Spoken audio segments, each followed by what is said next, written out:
a shout to Bruce Crew from Philadelphia, PA. Let me hear you say, I feel. Say real good. Say, I feel. Real, real good. Let me hear you say, turn it up. Say, turn it up. Say, louder. Come on, louder, y'all. Give it.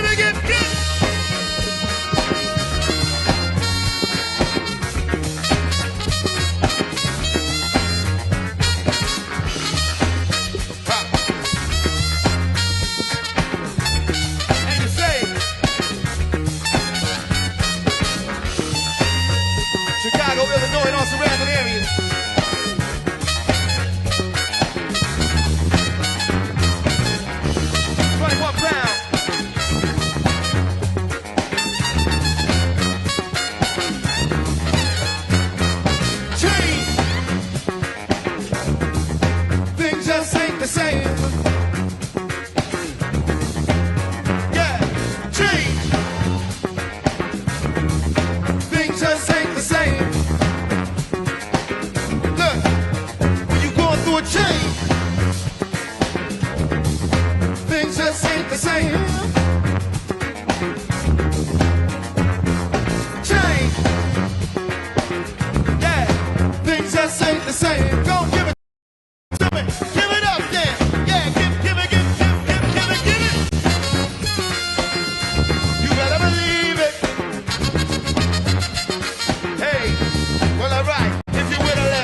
me that this planet was small. We used to live in the same building on the same floor. It never met before until I'm overseas on tour. Treat this Ethiopian queen from Philly taking classes abroad. Studying film and photo flash, focus for call. She said she working on a flick, put my click through the scope. Listen, she loved my show in Paris, at least in my mouth. And said I stepped on stage and took a piece of her heart. We knew from the start, as things fall apart, they tend to shatter. She told me that didn't matter. When I get home, get at her, 2-letter phone or whatever. Let's link, let's get together. You think not? Like I went home and forgot. Time passed, we back in Philly, man, she up in my spot. Telling me them things I'm telling her was making her hot. Saw the building with her constantly around the clock. She's in my world like hip-hop. And Michelle and Barack. Come on, man. Yeah. Don't worry about it, don't worry about it, though. Girl, everybody know. Come on, everybody know. I done be right there. I ain't going nowhere, no way. Yeah.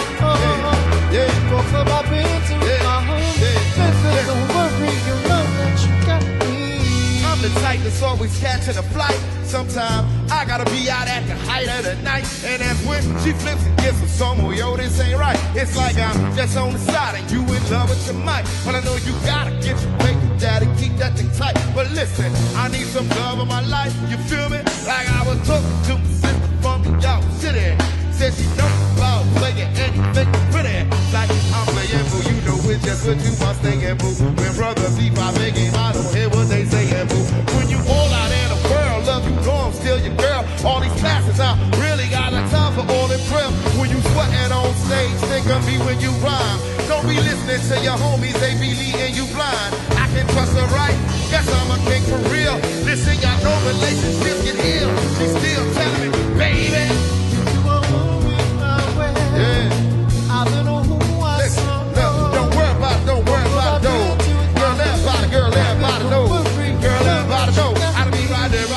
If you are worried about I ain't going nowhere. I don't know who I saw. Yeah. Talk about been to my room. Don't worry, you know that you got me. Just make her be that chicken, then I'd rather be that cold cat.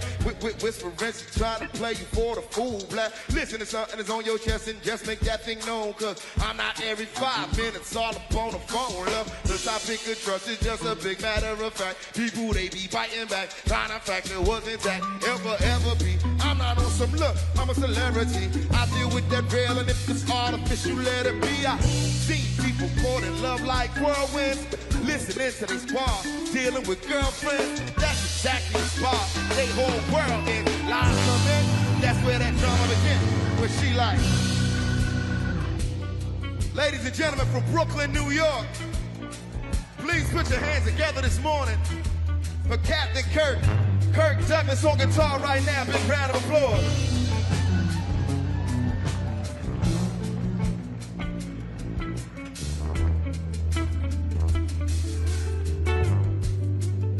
Talk to him.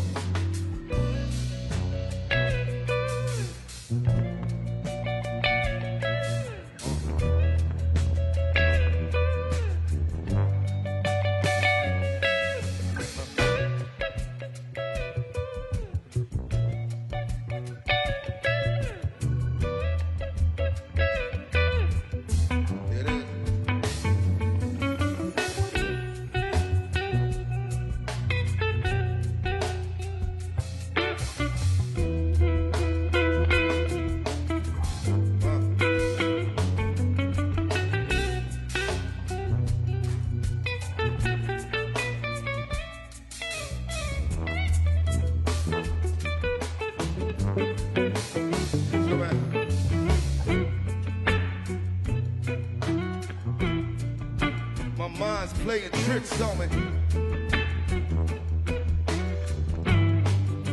My mind's playing tricks on me.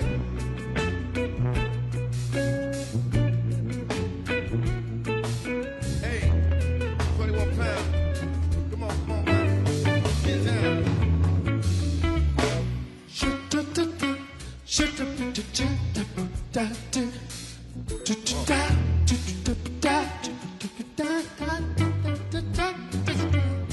Talk to him.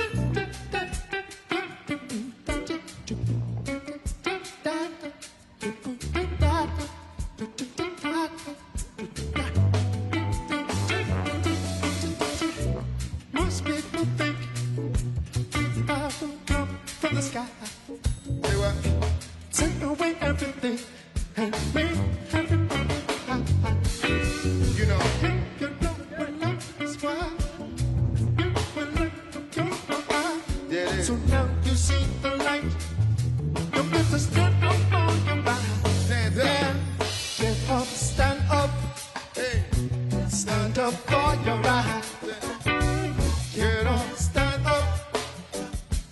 Don't give up the fight. Yeah. Get up, stand up. Stand up. Stand up for your right. Yeah. Get up, stand up.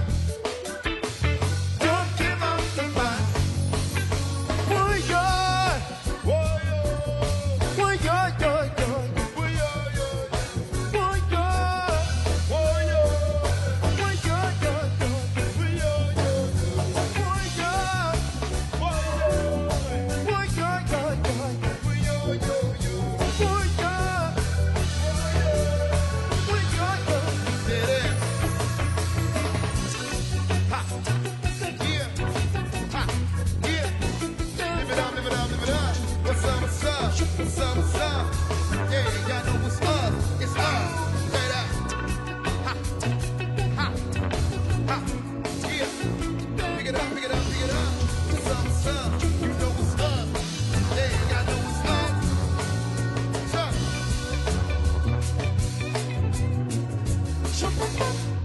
One more time.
You got me.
Live and direct from out the concrete jungle, right? Live and direct from the concrete jungle where we get down for the crown. The legendary hard working. Yeah. Get down, get down. Get down, get down. Get down, get down. Get down, get down. Get down, get down. Get down, get down. Yeah. Get down, get down. Get up. And you say, Illinois the South.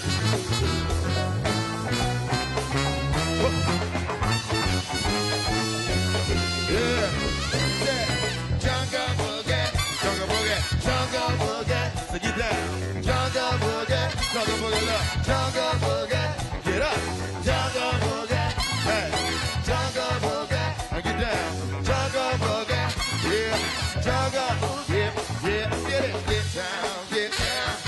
Get down, get down. Get down, get down. Get down, look. If you can get it, get down. If you can get it, get down and get it. Get down if you can get it, get down. Go get it, get down. If you can get it, get down and get it. Get down if you can get it, get down. Get up.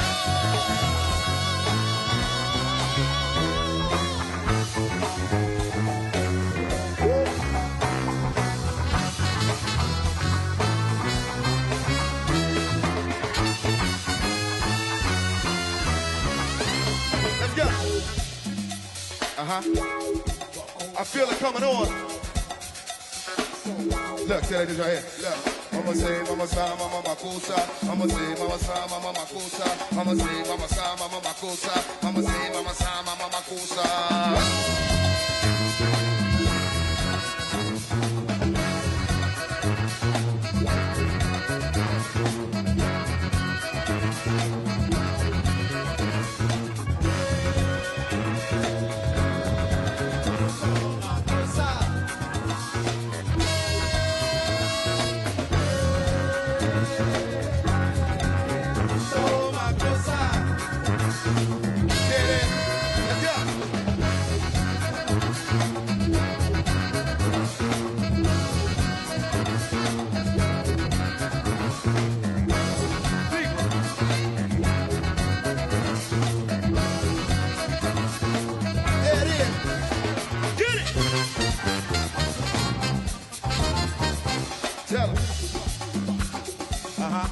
So, of course.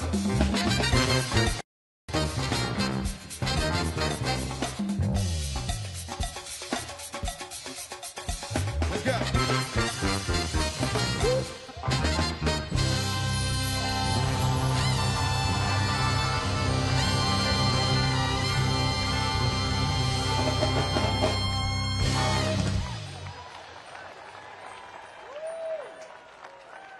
As we begin today's celebration, please welcome some of our distinguished guests. His Excellency, Senator Matteo Renzi, former Prime Minister of Italy.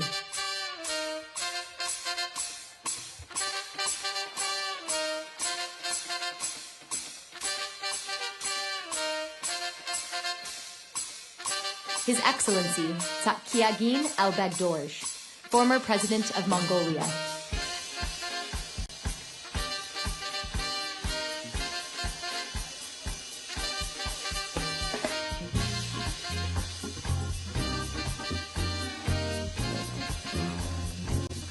The Right Honourable Justin Trudeau, former Prime Minister of Canada.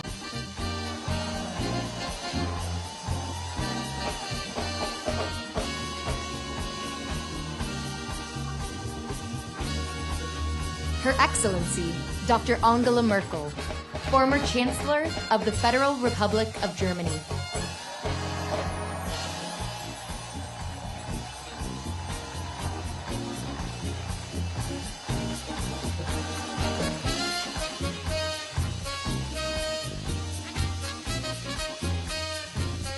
And Vice President Kamala D. Harris and Mr. Douglas M. Hoff.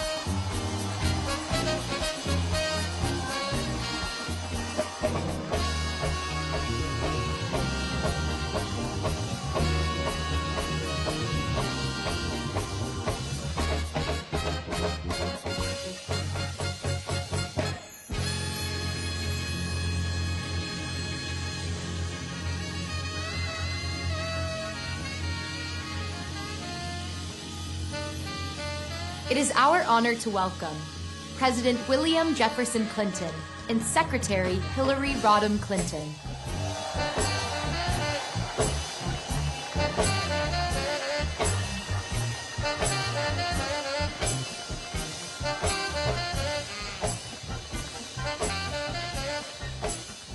President George W. Bush and Mrs. Laura Bush.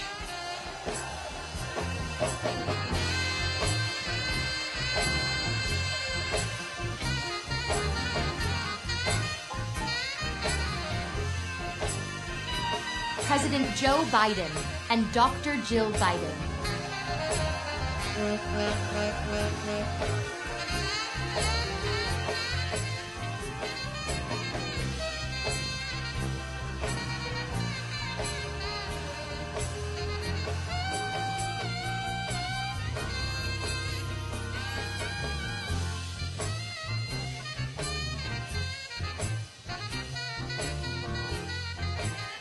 And now, please welcome former First Lady Michelle Obama, Malia and Sasha Obama, and our 44th President of the United States, President Barack Obama.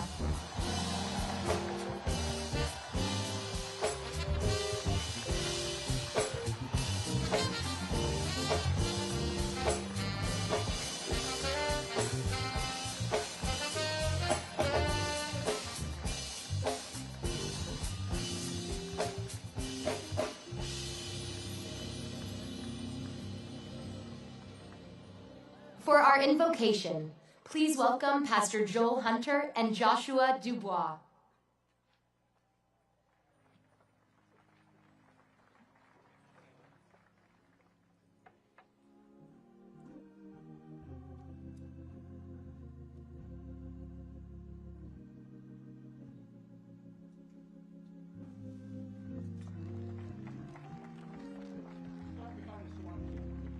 Sorry. If you're a praying person, would you pray with us? Gracious God, we bow our heads in gratitude on this holy ground. We thank you for the long arc of justice you have bent toward freedom, for the founders who confessed that all are created equal, for the abolitionists and the marchers, for the women who claimed the vote, and for the saints who crossed the bridge at Selma, trusting that you walked beside them. Generation after generation, you have widened the circle of belonging.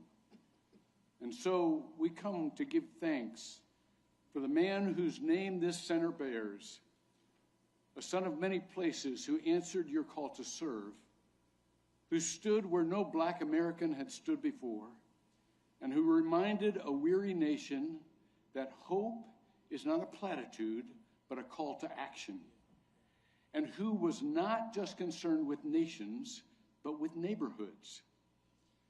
We thank you for his deeper wisdom, that our differences are not a threat to be feared, but a gift to be welcomed, a source of strength and of greater understanding. Neighbor to neighbor, stranger to friend, he showed us the quiet power of listening, of showing up, and of believing in one another. We thank you too for how he loves, a husband devoted to his wife, a father tender with his daughters. In him we see that a life of service begins at home, with the people we cherish. And we also see a faithful friend who would call on two old teammates to help launch this center with a blessing. Now, God, we ask you to move. Move about this center. Let it be an epicenter of innovation, a balm of restoration, and a hotbed of hope. Move in the hearts and minds of all who pass through these grounds and walk these halls. Let inspiration creep up when they least expect it. Let them feel the same fire that a young man and young woman on the south side of Chicago felt, not too far from here and not too many years ago. And for those who may arrive here weary and heavy laden, let this be a place where peace quiets their souls. Finally, God, move in our futures. Let a strange mixture of what happens here at the Obama Presidential Center, plus the work of human hands, plus your divine work, unleash justice where it is lacking. Loosen democracy from those who would tie it up, and unfurl the type of change that sets captives free. And let that work create ripples in eternity. Smiles in heaven.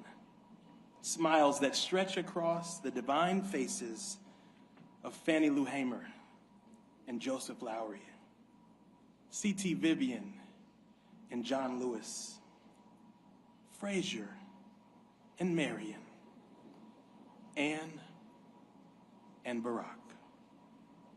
Thank you, God, for all that you have done, all that you are doing, and all that you will do in this hallowed place. Let it be so, and let the people of God say, amen. Amen. Amen. Thank you for your service.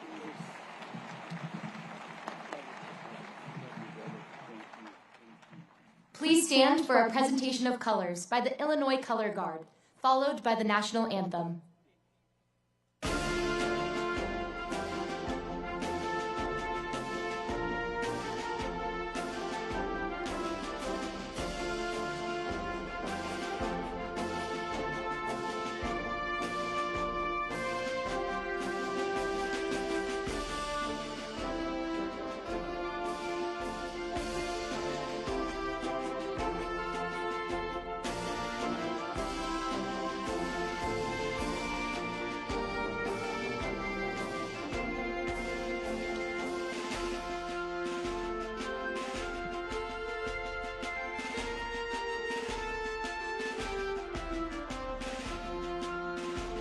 Left turn, march.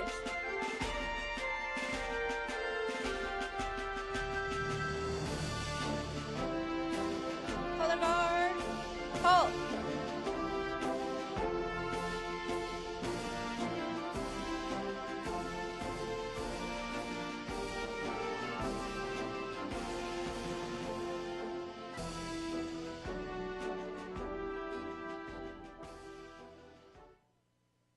Performing our national anthem, born and raised right here on Chicago's South Side, Emmy, Grammy, Oscar, and Tony Award-winning legend, Jennifer Hudson.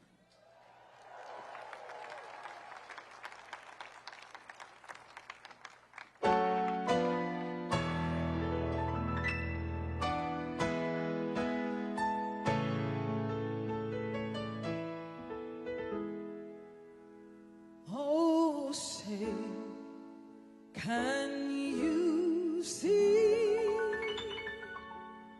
by the dawn's early light what so proudly we held at the twilight's last gleam, whose broad stripes and bright stars through the perilous fight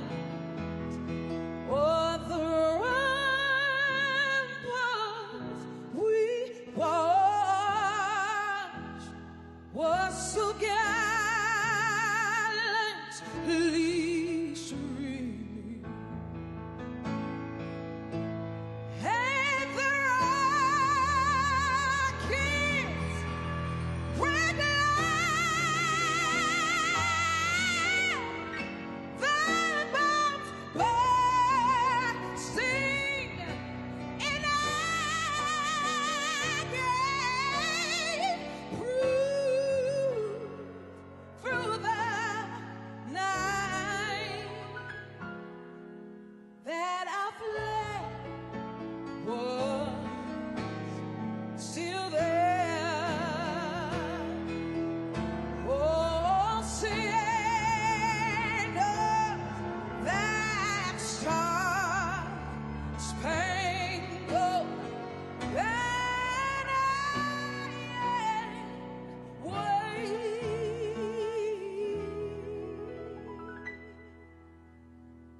o'er the land and of the free and the home of the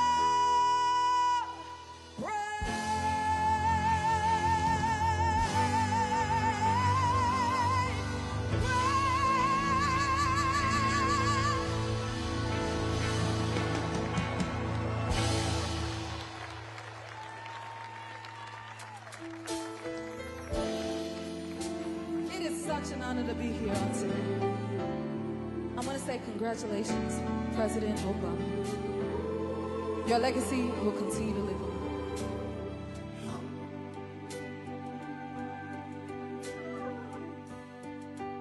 Listen.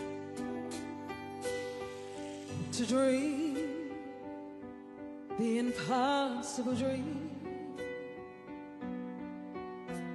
to fight the unbeatable foe, to bear with unbearable sorrow, to run where the brave dare not go,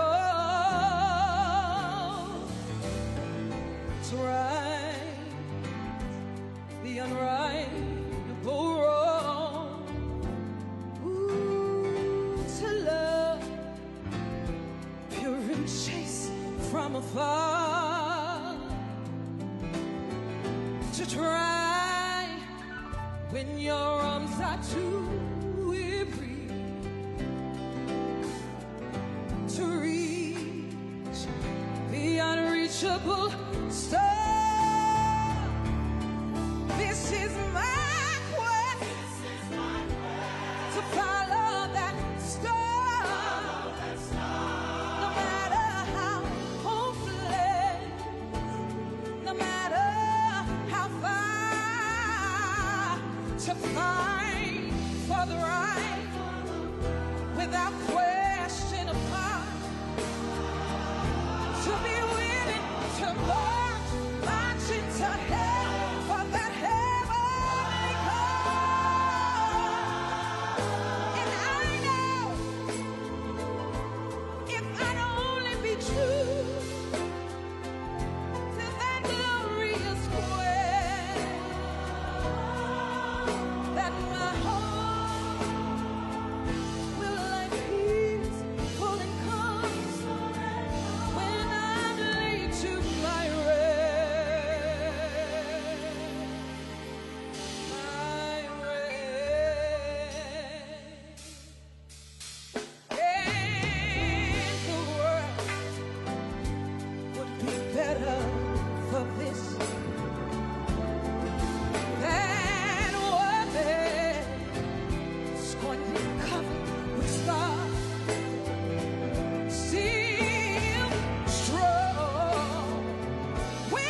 Congratulations.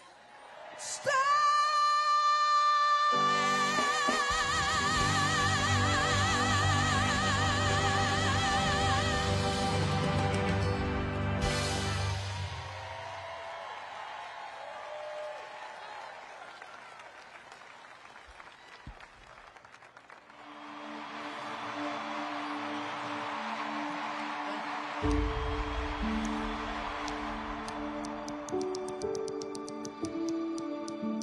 Our story begins on the south side of Chicago.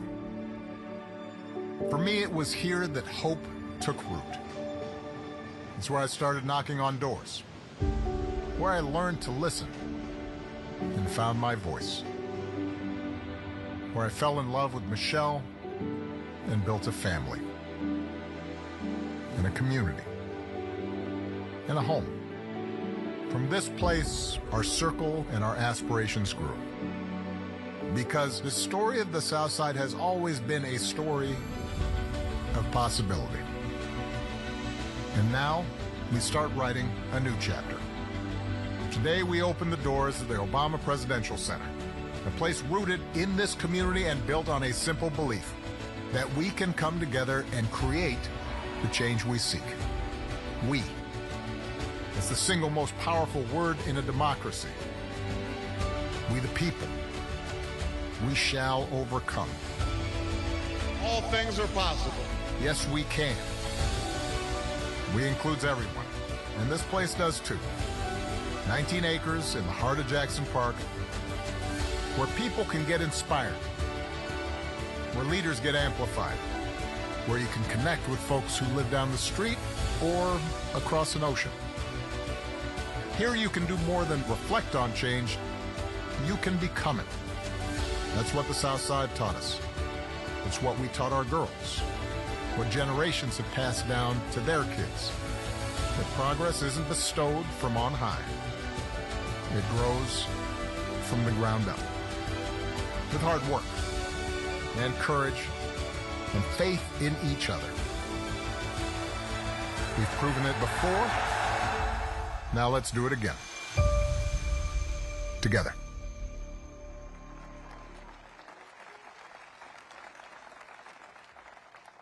Please welcome a leader who helped shape the vision of the Obama Presidential Center from the very beginning, a longtime advisor to President and Mrs. Obama, Chief Executive Officer of the Obama Foundation, Valerie Jarrett.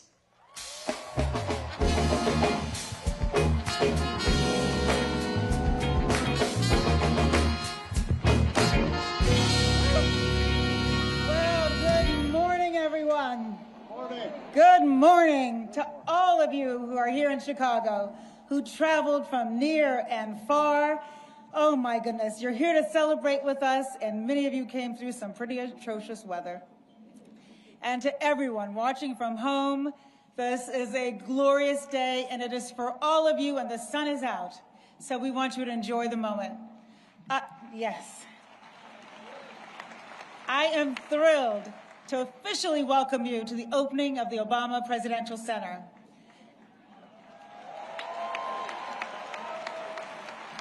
Now, this center is not a traditional museum, nor is today a traditional ribbon cutting. It's a day for music, for fun, and of course, it won't surprise you, for hope. Looking out at this fabulous crowd, I have to tell you, I am so tempted to sing my own rendition of Amazing Grace, but I think I'll save that for another day. Instead, I invite everyone to cheer and dance and get on your feet and enjoy yourselves. This is a campus for everybody, whether you live down the street or on the other side of the world. And we hope you are going to come back again and again. To President and Secretary Clinton, to President and Mrs. Bush, to President and Dr. Biden, all of our foreign dignitaries and elected officials who are here, we are honored by your presence. To our Obama campaign and White House teams, to our generous supporters, this day would not have been possible without you. To our neighbors who showed up to countless community meetings and shared their hopes and dreams, and yes, their concerns with us, we hope we have made you proud. To the thousands of talented folks who designed and built this magnificent campus and whose names are forever memorialized in the Forum building right behind me, thank you.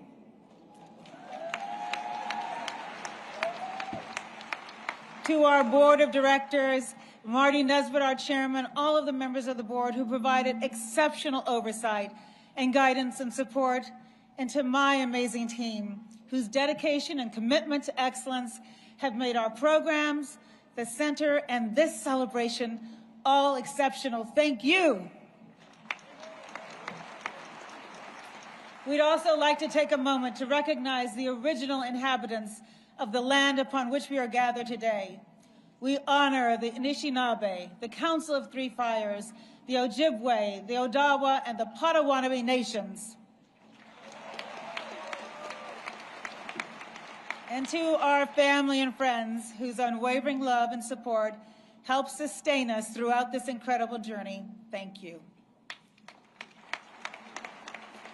And lastly, thank you, Barack, Michelle, Malia, and Sasha, for your grace and your service to this country, each in your own way.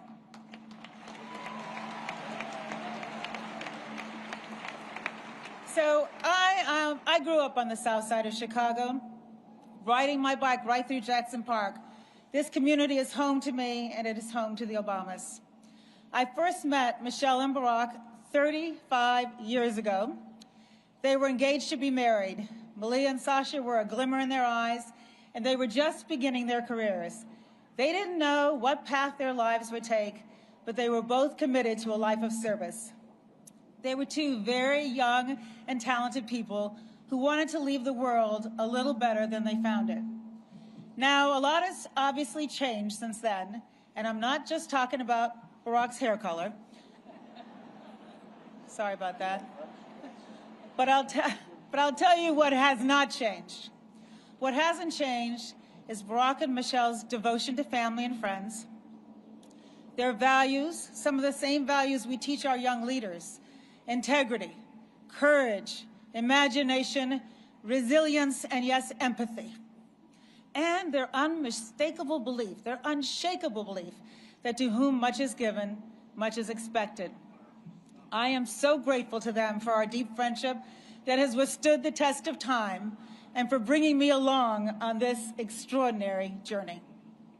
Now, of course, that history wasn't made by the Obamas alone. It was made by countless people upon whose shoulders they stand, and those who have stood by them through all the ups and downs, including many of you who are here today. People who refused to accept the status quo, who wanted to be part of something bigger and more important than themselves, and who came together to work towards a common goal.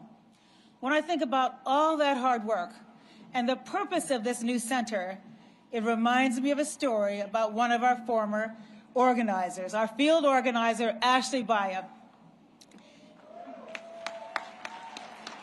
It was 2007, in the heat of the primary. I traveled to Conway, South Carolina, to try to convince a couple dozen undecided voters to support Barack Obama. Ashley, who was a 20-year-old white woman from Florida, greeted me pretty confidently as we walked in the room. And she kicked us off by sharing her personal story with the group. She told us that when she was 9 years old, her mom lost her job and her health insurance after being diagnosed with cancer. In order to help save money to pay for treatment, Ashley convinced her mom that she loved mustard and relish sandwiches. Yeah. So for a year, that's what Ashley found in her lunchbox. She told the group that she supported Barack Obama for a simple reason: he cared. He cared about making sure that all Americans could have essential and affordable health care. After Ashley spoke,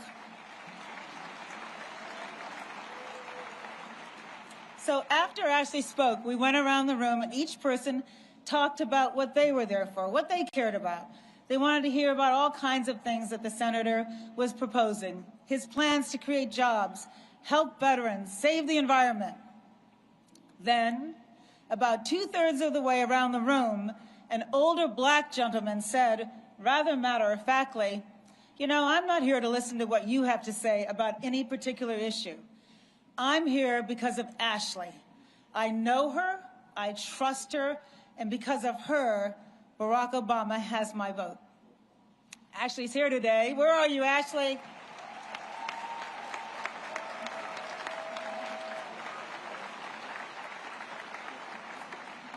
She's not going to stand up. Now we know there's a little bit of Ashley in all of us. Real change is not predestined, nor does it happen simply because of someone's title or station or status. Real change depends on trust. The kind of trust that was built between a young white woman from Florida and an older black man from South Carolina. That's what Barack's campaigns were all about. That's what Barack and Michelle's 8 years in the White House were all about. That's what this center is all about. This is not a monument to the Obamas, you guys. This is a tribute to all those who made their journey possible.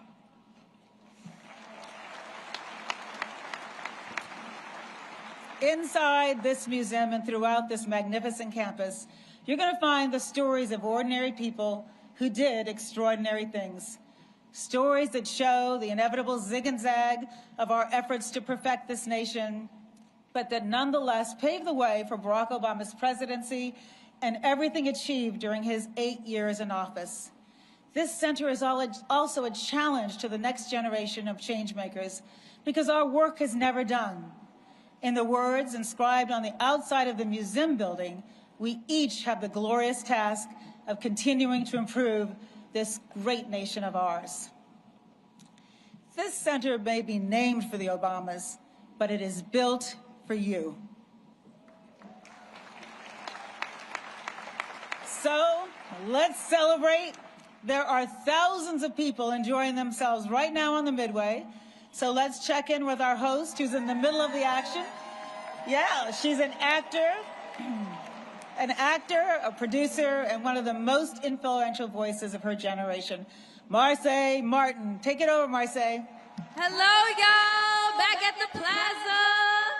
Hi, Valerie. Thank you, everyone. And yes, I sure am in the middle of the action. The crowd is electric over here. Make some noise.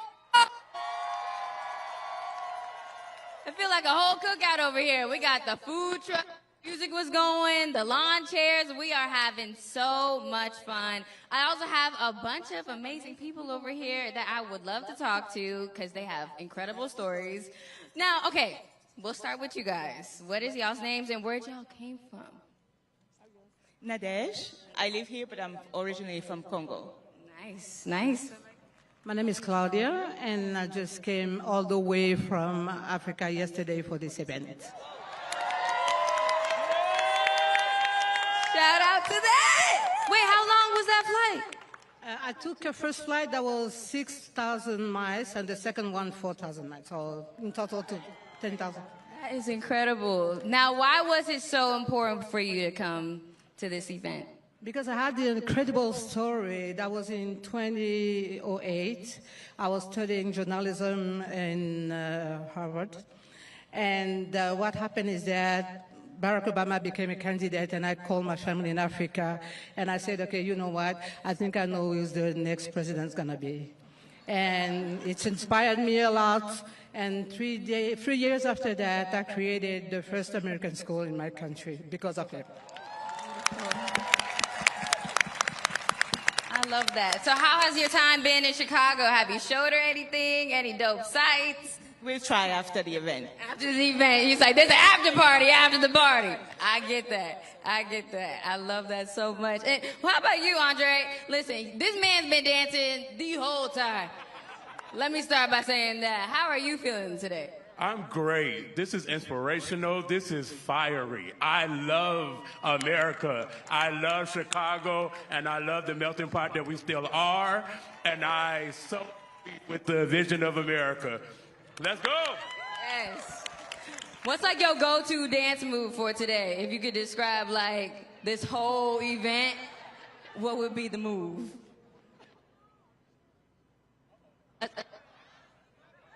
Uh-oh. Okay, just a... my God. Oh, hey, we can do a little bit of that? Okay. Well, listen, we are having so much fun over here at the Midway. Keep up the spirit because history is happening right now.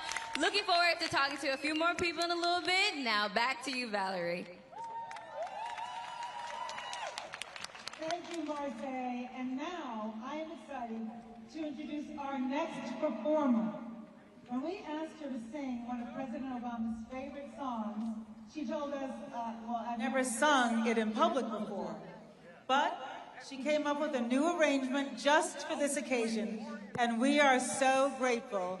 Please welcome multi-Grammy award-winning artist, Christina Aguilera. Where are you, Christina?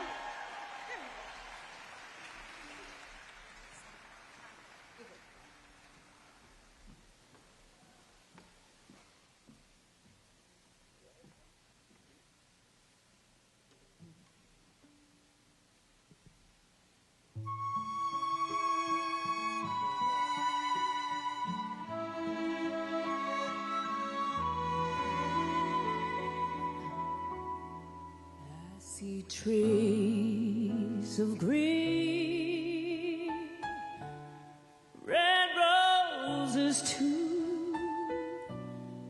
I see them bloom for me and you, and I think to myself, what a wonderful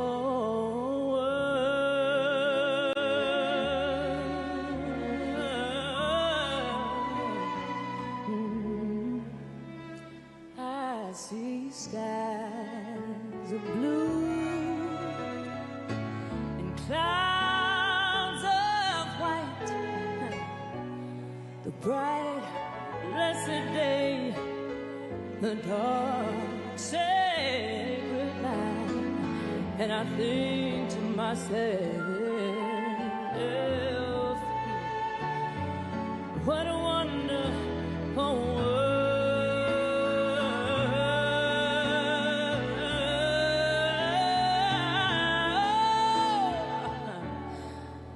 The colors of the rainbow, so pretty in the sky, are also on the faces of people going by. I see friends shaking hands, saying, how do you do? They're really saying, cry.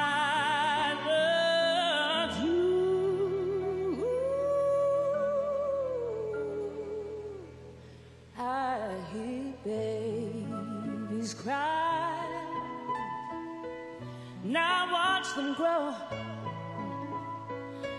They'll learn so much more than I'll ever know. And I think to myself, what a wonderful world.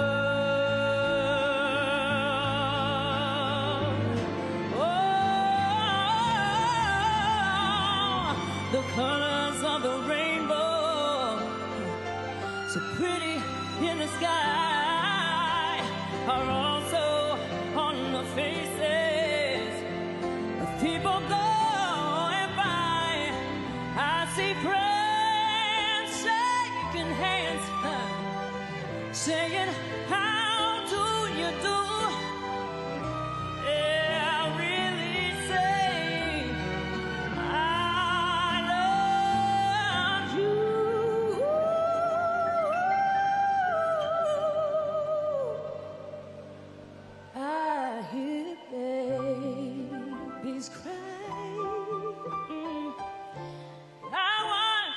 them grow, they'll learn so much more than I'll ever know. And I think to myself, what a wonderful world.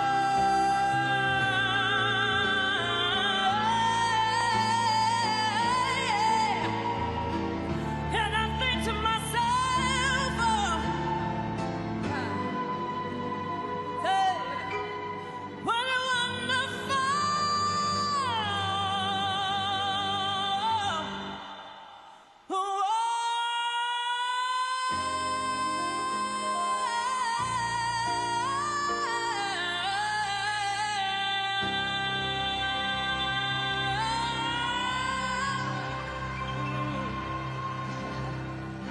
Thank you so much. Congratulations, President Obama and Michelle.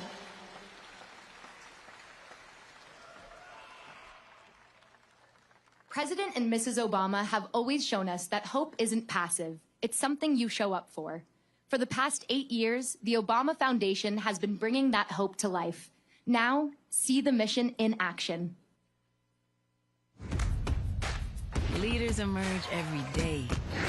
In classrooms, in neighborhoods, in communities across continents. A whole generation is already shaping what comes next. We are reporting live from Rio. Welcome to Greece. From Africa, Europe, and the Welcome to Chicago. I'm in Antarctica. For over a decade, the Obama Foundation has created opportunities for young people to realize their ability to change their world.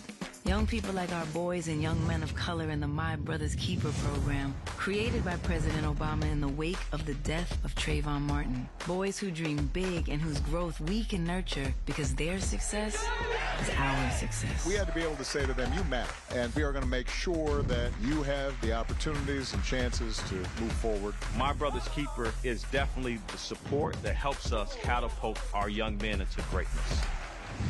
The Girls Opportunity Alliance, founded by Michelle Obama, supports grassroots leaders and organizations working to educate and empower adolescent girls around the world. By telling our own story from our perspectives, that's how we're going to change the narrative. That's how we're going to shift the way that we're seen in the world. When girls get the opportunity they deserve, we all benefit.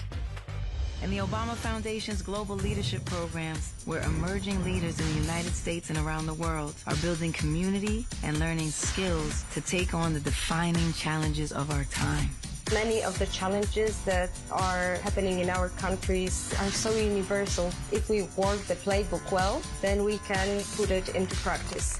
We come from different nationalities, different cultures, but we do our work for love of community, for love of country. Whenever you put out the invitation for people to meaningfully make change, so many people are willing to donate their time and energy towards creating a better future, and that's powerful to people. Now, this work has a place to gather and grow. Here at the Obama Presidential Center, dreamers become leaders. Yes, we can. Hope becomes change.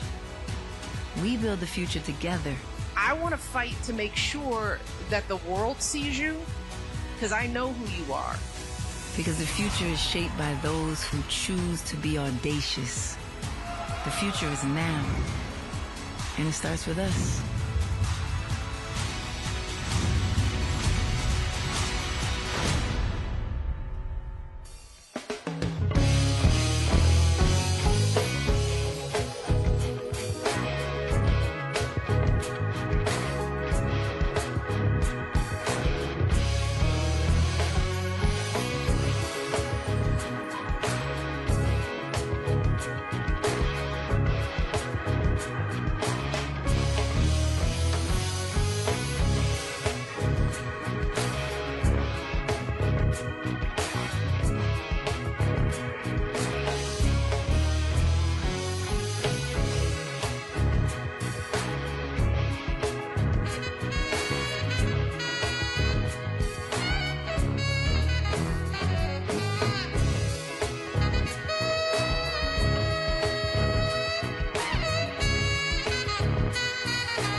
The Midway. Yeah, we still making noise over here.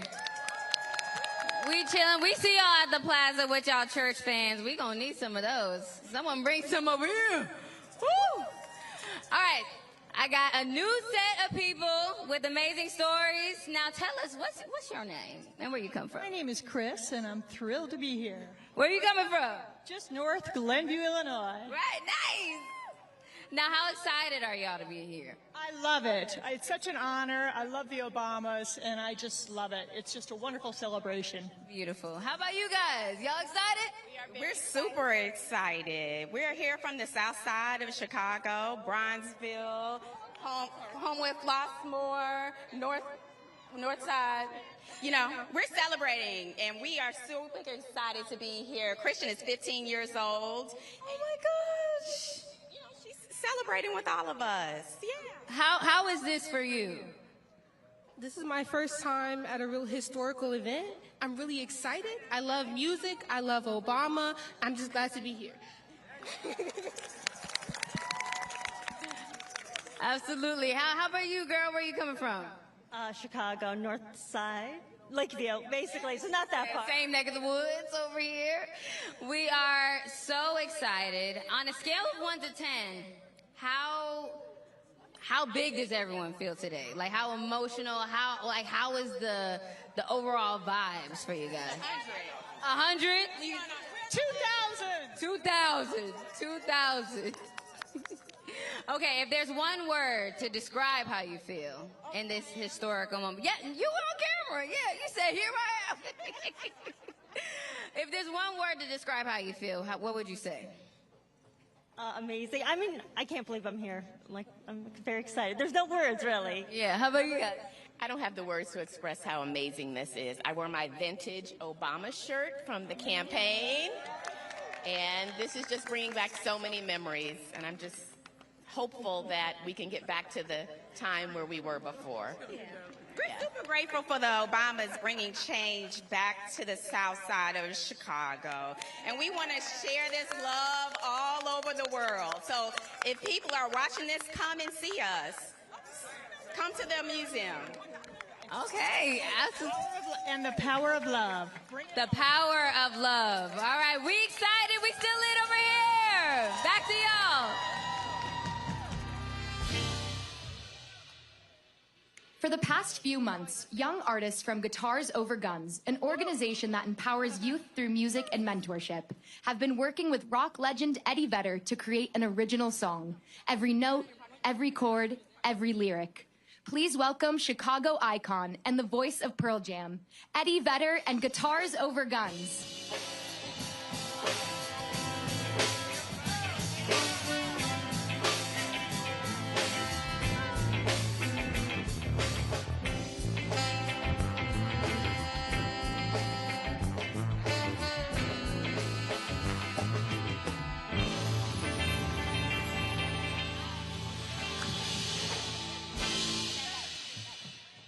Well, hello, and what an honor to be here.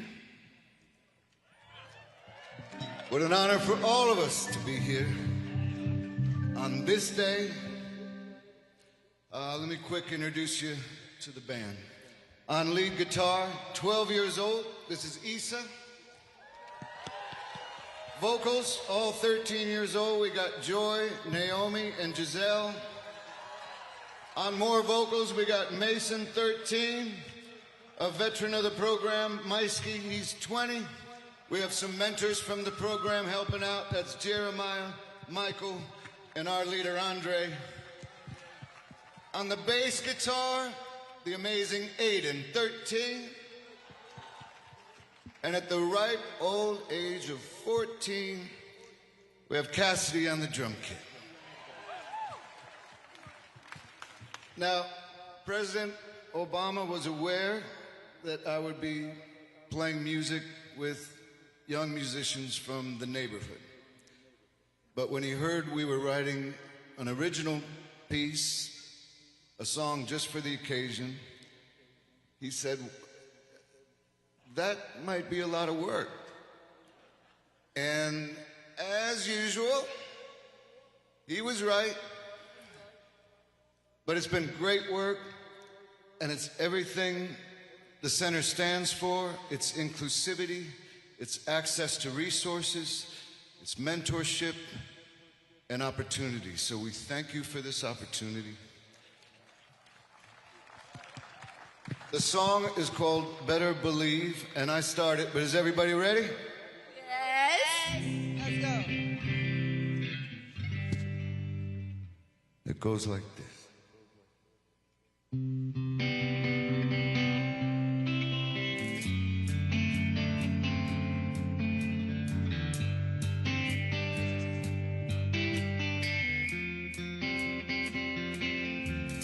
Today is not just another day.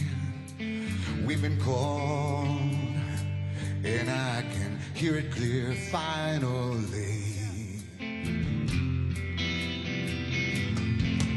If I can say what I want to say and be the one I want to be, there'd be no one who can take my place.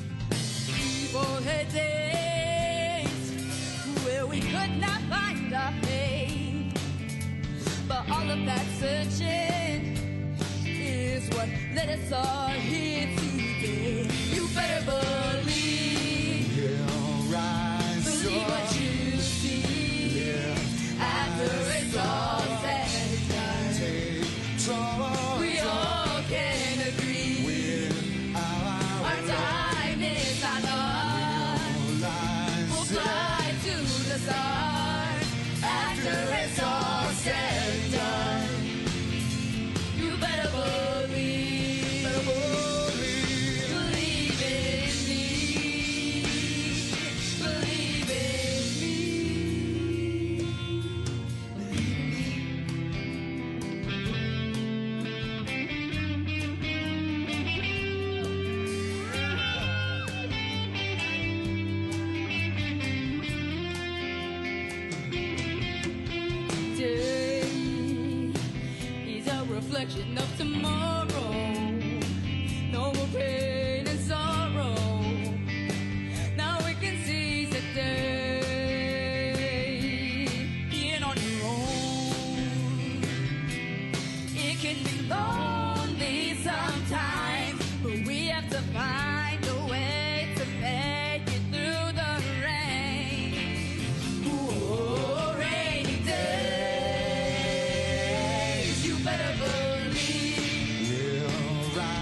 mom's apartment. Like MJ, we've been starting something. For my pet, my heart is cold. Oh, we finna do what people said that we never could do. They used to doubt us, but we always knew. We're not sad, we never could lose. We got our brothers, our mamas, our sisters, our fathers, our families, they all in our back. I got my hopes and my dreams, and I'm wishing my vision is clear. My dreams were intact. Okay, we trying to be the best we can be, and we picture perfect like Mona Lisa. And we plant the seed, out came the tree, your ancestry, so we can't believe. This side, we believe, we believe, we believe. Come on. We believe, we believe, we believe. This side, we believe, we believe, we believe. Come on. We believe, we believe, we believe. Everybody. We believe, we believe, we believe. Say it. We believe, we believe, we believe. We believe, we believe. You better believe. Yeah, alright. We're gonna choose you after it's all said and done. Take charge. We all can agree. Our time is not lost. We'll fly to the stars after it's all said and done. You better believe. You better believe. Believe in me. Believe in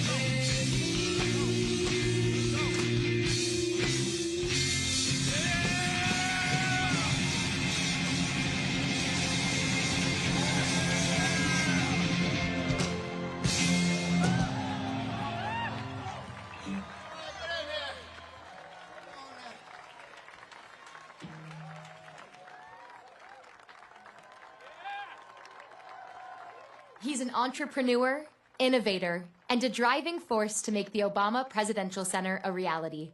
A longtime friend of the Obama family. Chair of the Obama Foundation Board, Marty Nesbitt.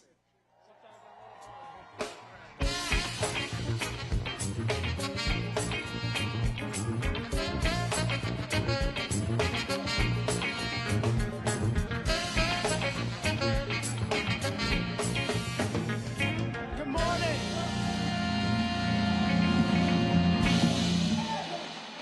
I love that tan suit.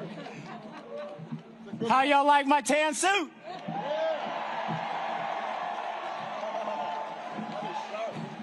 It was inspired by a very good friend of mine who made tan suits famous. And I don't know about the rest of you all, but I thought he looked pretty good wearing his.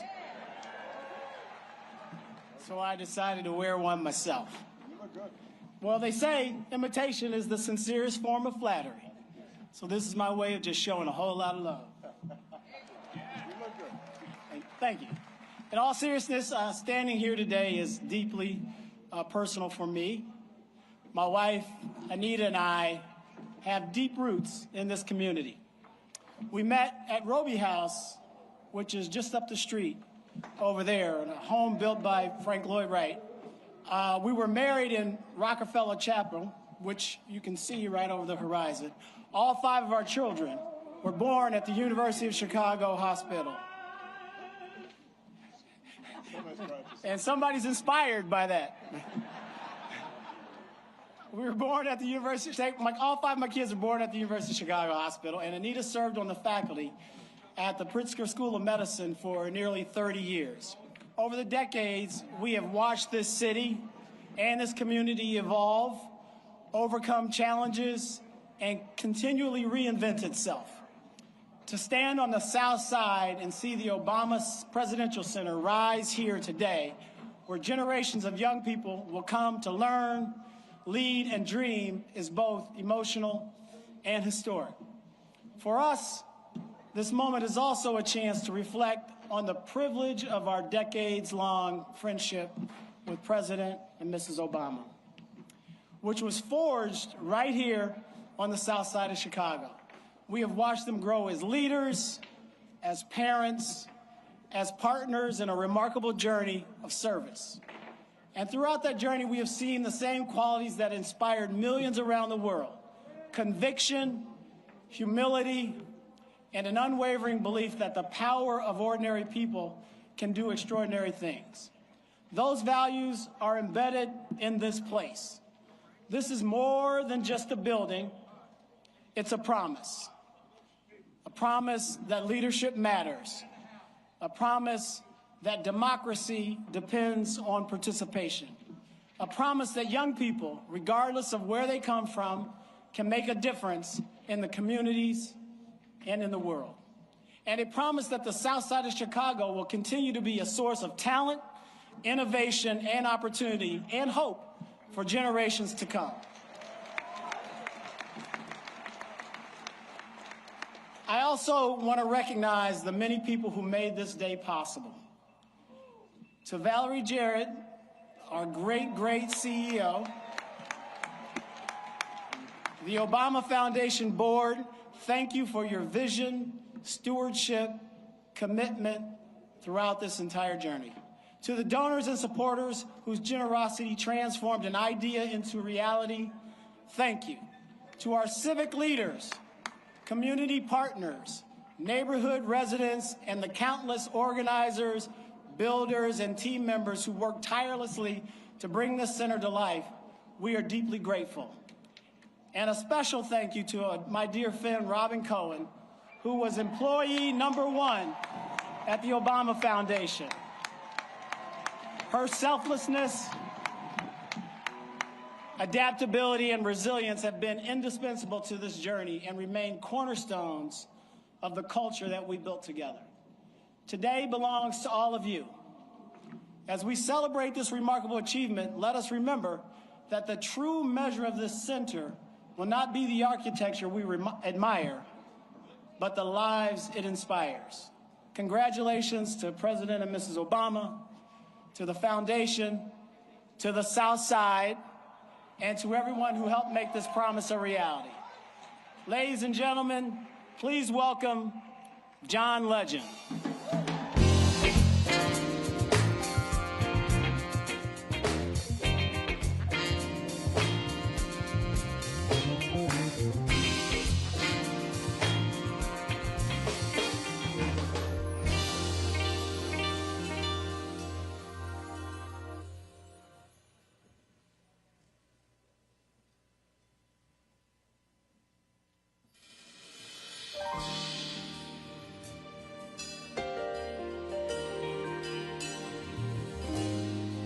From Chicago's own Donny Hathaway. Hang on to the world as it spins around. Just don't let the spin get you down. Things are moving fast. Hold on tight and you will last. Keep your self-respect, your manly pride. Get yourself in gear. Keep your stride. Never mind your fears. Brighter days will soon be here. Take it from me, someday we'll all be free.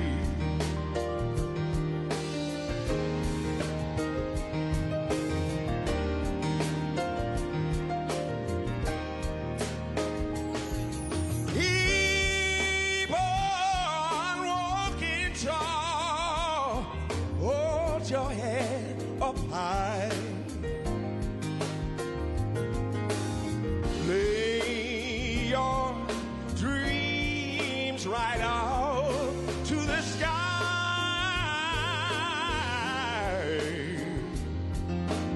Sing your greatest song. You keep going, going.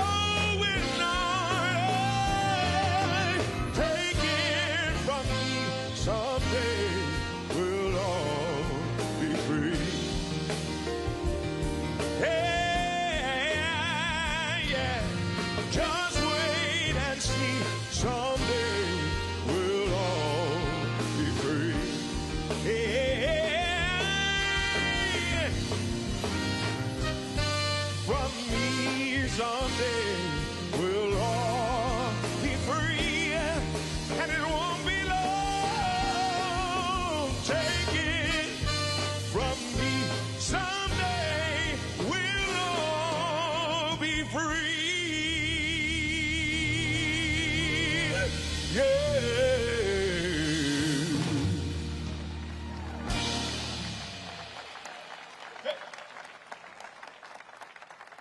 Thank you so much. It's so good to be here on the south side of Chicago. The first time I met President Obama, he was Senator Obama. We met in his office almost 20 years ago. And he was contemplating running for president. I told him, if you need anything from us, just let us know. We'll be glad to help out. And help out we did. We were so grateful to be a part of this entire journey from the beginning. So grateful to see this beautiful facility here, honoring all the work that the Obamas did, but that all of us did together. We're so grateful for this opportunity. We've got some more amazing Chicagoans to come to the stage. Please welcome this incredible choir, United Voices of Chicago.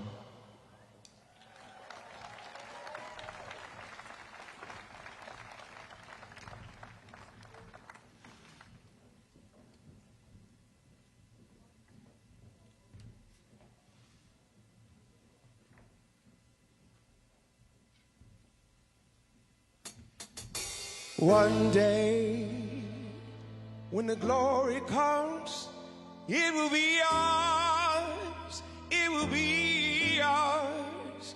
Oh, one day, when the war is won, we will be sure, we will be sure. Oh, glory.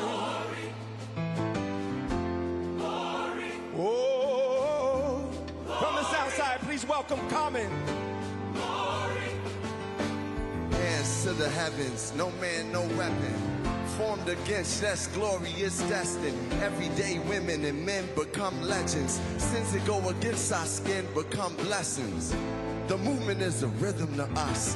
Freedom is like religion to us. Justice is juxtaposition in us. Justice for all just ain't specific enough. One son died, the spirit is revisiting us.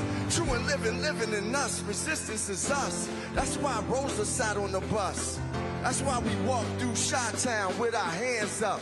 When it go down, we woman and man up. They say stay down, and we stand up. Shots, we on the ground, the camera panned up. King pointed to the mountaintop, and we ran up. One day, when the glory comes, it will be ours. It's ours. It will be ours. The glory is ours, Chicago. One day, America, when the war is won, the world, we will be sure. So sure. We will be sure. Oh, glory. Glory. Oh.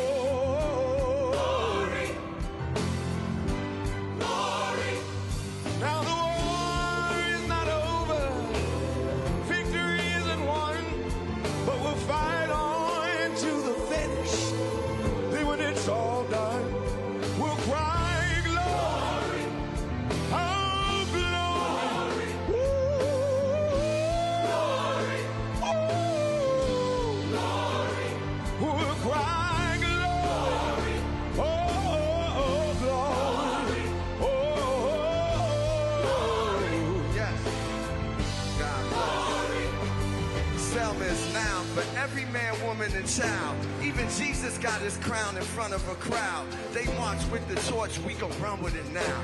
Never look back, we done gone hundreds of miles. From dark roads, heroes to become a hero. Facing a league of justice, his power was the people. Enemy is lethal, a king became regal. Saw the face of Jim Crow under a bald ego. The biggest weapon is to stay peaceful. We sing, our music is the cuts that we bleed through. Somewhere in a dream he had an epiphany. Now we right the wrongs in history. No one can win the war individually. It takes the wisdom of the elders, young people's energy. Welcome to the story we call victory. The coming of the Lord, my eyes have seen the glory. One day, when the glory comes, one day, it will be ours. It's ours. It will be ours. To the Obamas, the glory is ours. One day, Obama Center. When the war is won, war, yes, we will be sure. So sure. We will be sure. Oh. To God be the glory. We fight for the glory. We love for the glory. We hope for the glory. Obama sentence for the glory. It's peace for the glory. Chi-town is for the glory. Uniting voices. Glory. When the war is won. Glory. When it's all said and done. What we saying, John? We'll cry glory. Glory. Oh, glory.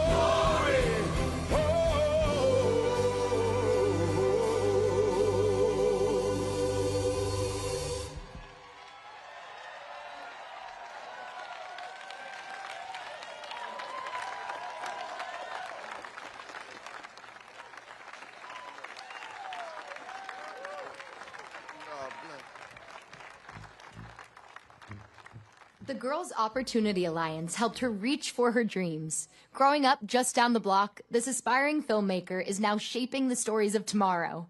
Welcome, Miss Addison Belome.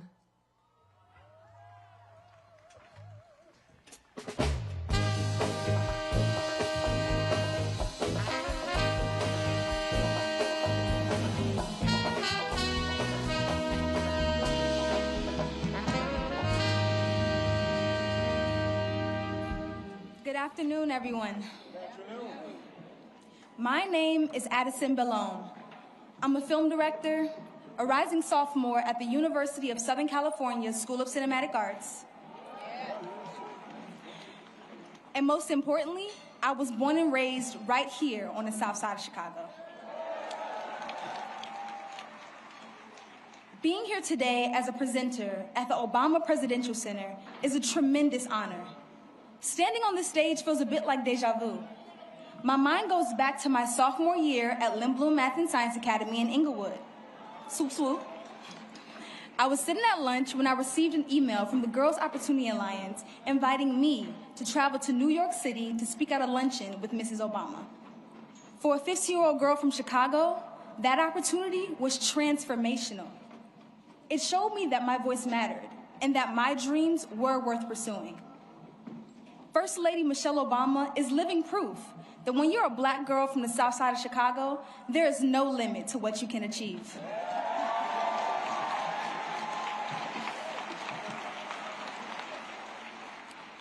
Raised in South Shore and educated at Whitney Young High School,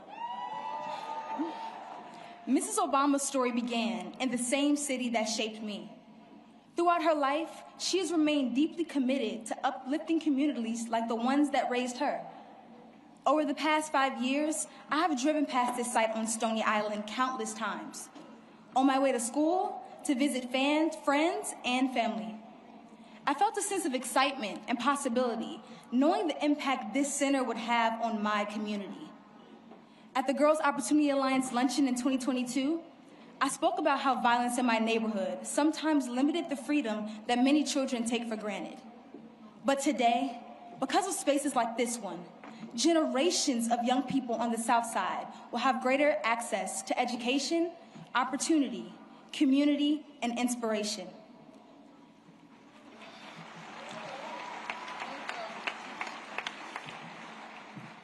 This center stands as a reminder that our neighborhoods are worthy of investment. Our stories are worthy of being told, and our young people are worthy of every opportunity to dream bigger.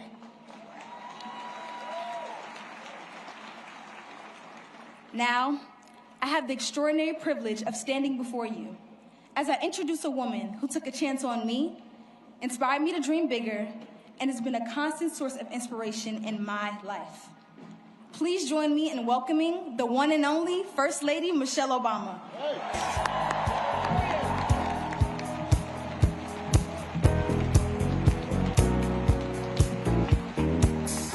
You made my soul a burning fire. Oh.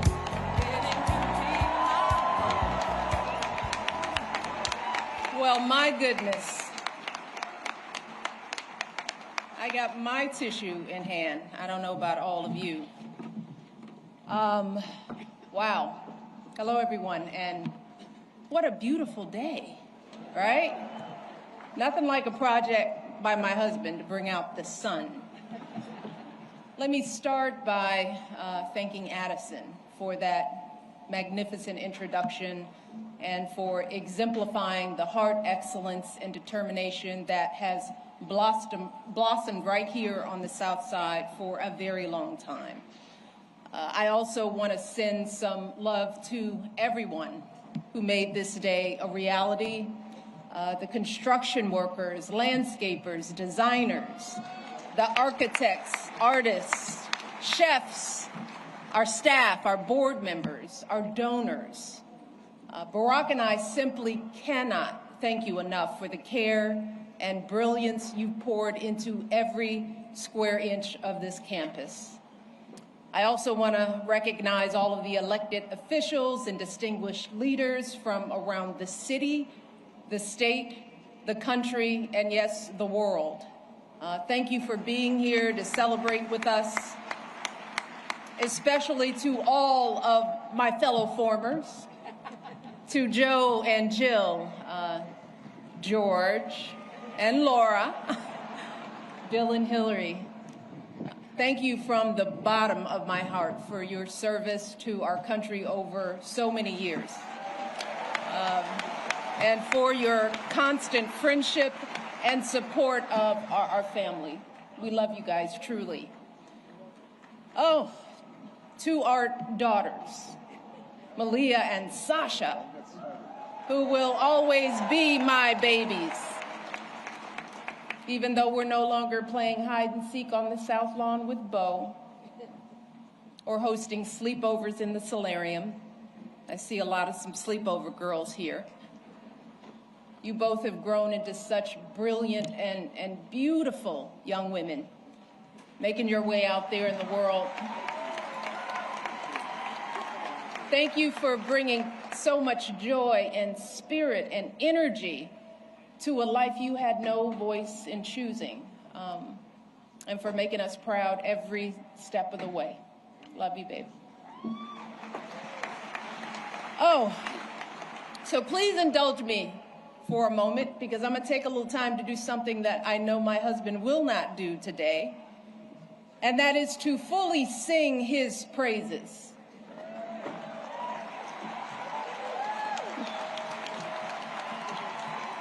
Barack, you gotta look at me. You told me all those years ago that you couldn't promise me the world, but you could promise me an interesting life. And of course, you outdid yourself and managed to give me both. I know it hasn't always been easy, but there hasn't been a single second through this experience that standing by your side hasn't left me in awe. 8 years in the crucible, and not once did you melt from the heat. Not once did you let it harden you. Instead, you used it to reveal your truest essence, your stubborn optimism and unflinching courage, your dazzling brilliance and unpretentious decency, your ferocious work ethic, and absolutely unshakable moral fiber.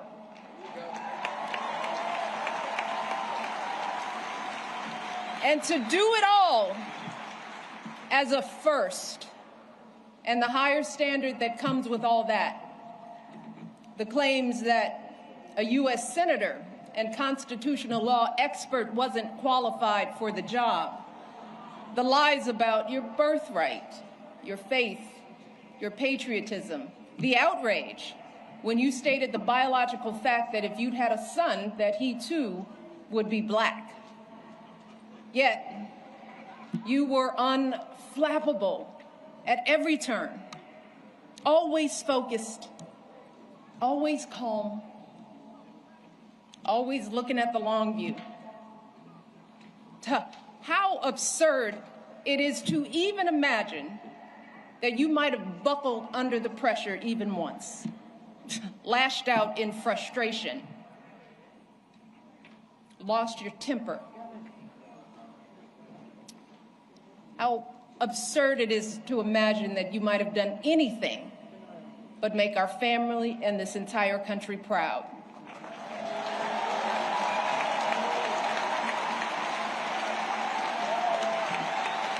No, you were too busy.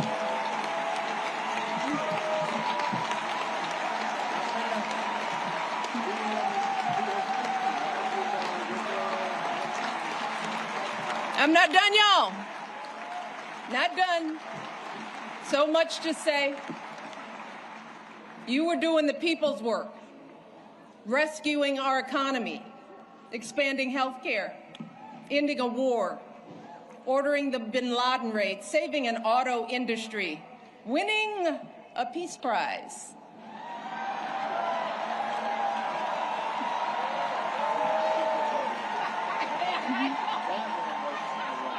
Keeping us safe from Ebola, regulating the banks, standing up for marriage equality, listening to science, and comforting an entire nation in the face of unspeakable tragedies. And you did it all with such grace and class and cool that you made the hardest job in the world look like a walk in this beautiful park. Your mother, Toot, Gramps, you are a tribute to their love. They are up there grinning and hugging today because you never forgot who you are and where you came from. Single mother, working hard to get by and get an education and show her son the world.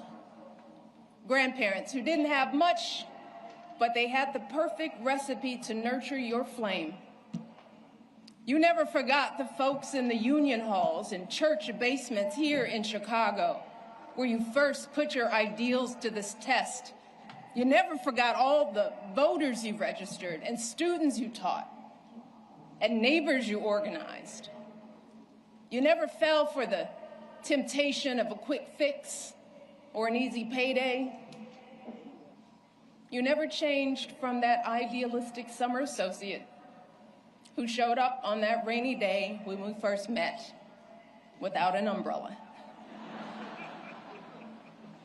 You always gave us the very best within you. And in doing so, you reminded the rest of us that we could too. Barack, there are no words to express how proud I am of the way you showed up and continue to show up every single day. It has been an honor to be by your side.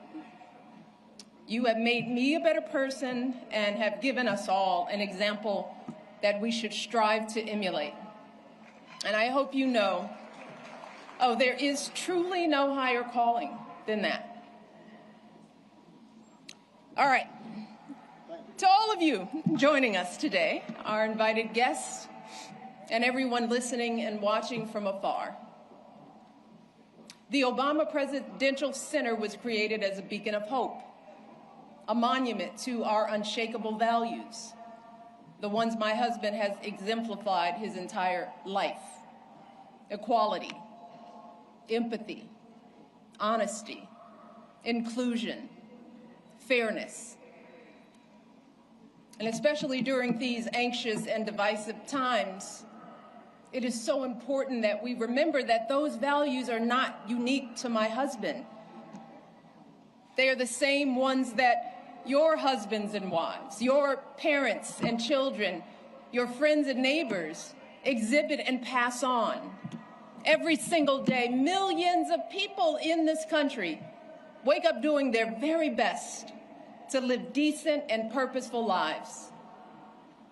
Yeah, we're all tested in one way or another. And there are plenty of times we all fall short. But deep down in our hearts and souls, we all know right from wrong. We know selflessness from greed, righteousness from injustice. We understand that we all rise and fall together, that every last one of us is an invaluable contributor to the greatness of America. And I'm talking about the workers living paycheck to paycheck, hoping to give their kids a better future. The teachers using their own money to take their students on field trips. The business owners struggling to meet payroll but refusing to close their doors. All those folks sweating over stoves to provide meals for their communities. Folks shivering in the freezing cold to deliver our packages. Picking up trash to keep our parks clean. Volunteers dedicating their weekends to coaching t-ball or directing the church choir or mentoring a child. That's where the truth of this country lies. Not in grabbing as much as we can get for ourselves or knocking folks down to prop ourselves up, but in the overwhelming goodness, the relentless striving, the quiet dignity that is inside all of us. Our greatest hope is that this center can reflect back just a fraction of that light, that it can capture the beauty of who we all are, no matter what we look like, or where we come from, or how much money we earn, or how we pray, or vote, or speak, or love. It's why during our administration, we threw open the White House doors to all sorts of folks who don't usually get to meet the president or First Lady, the families pinching pennies to send their first child to college, the teenagers who know that a hot afternoon means the bullets start flying, the military spouses and children serving and sacrificing just like their loved ones in uniform, the Native kids showing us that resilience and pride can never be stolen, the 4-H'ers and FFA members with calluses on their hands from feeding livestock, the immigrants proving what it truly means to be a dreamer. These folks aren't Americans too. They are America. They are the beating heart of this country. They are us and we are them. And to ignore this simple truth, to refuse to respect the contributions and experiences of people who aren't exactly like us, y'all, puts us all at risk. Failing to see the humanity in all people puts us all on a slippery slope. And once that slide starts, there's no telling where it stops. A dangerous precedent that flies in the very face of our faith and of the founding promise of this democracy, that all of us are created equal, that each of us is a child of God with inerrant value. And no one, and I mean no one, has the right to sit in judgment of who's American enough.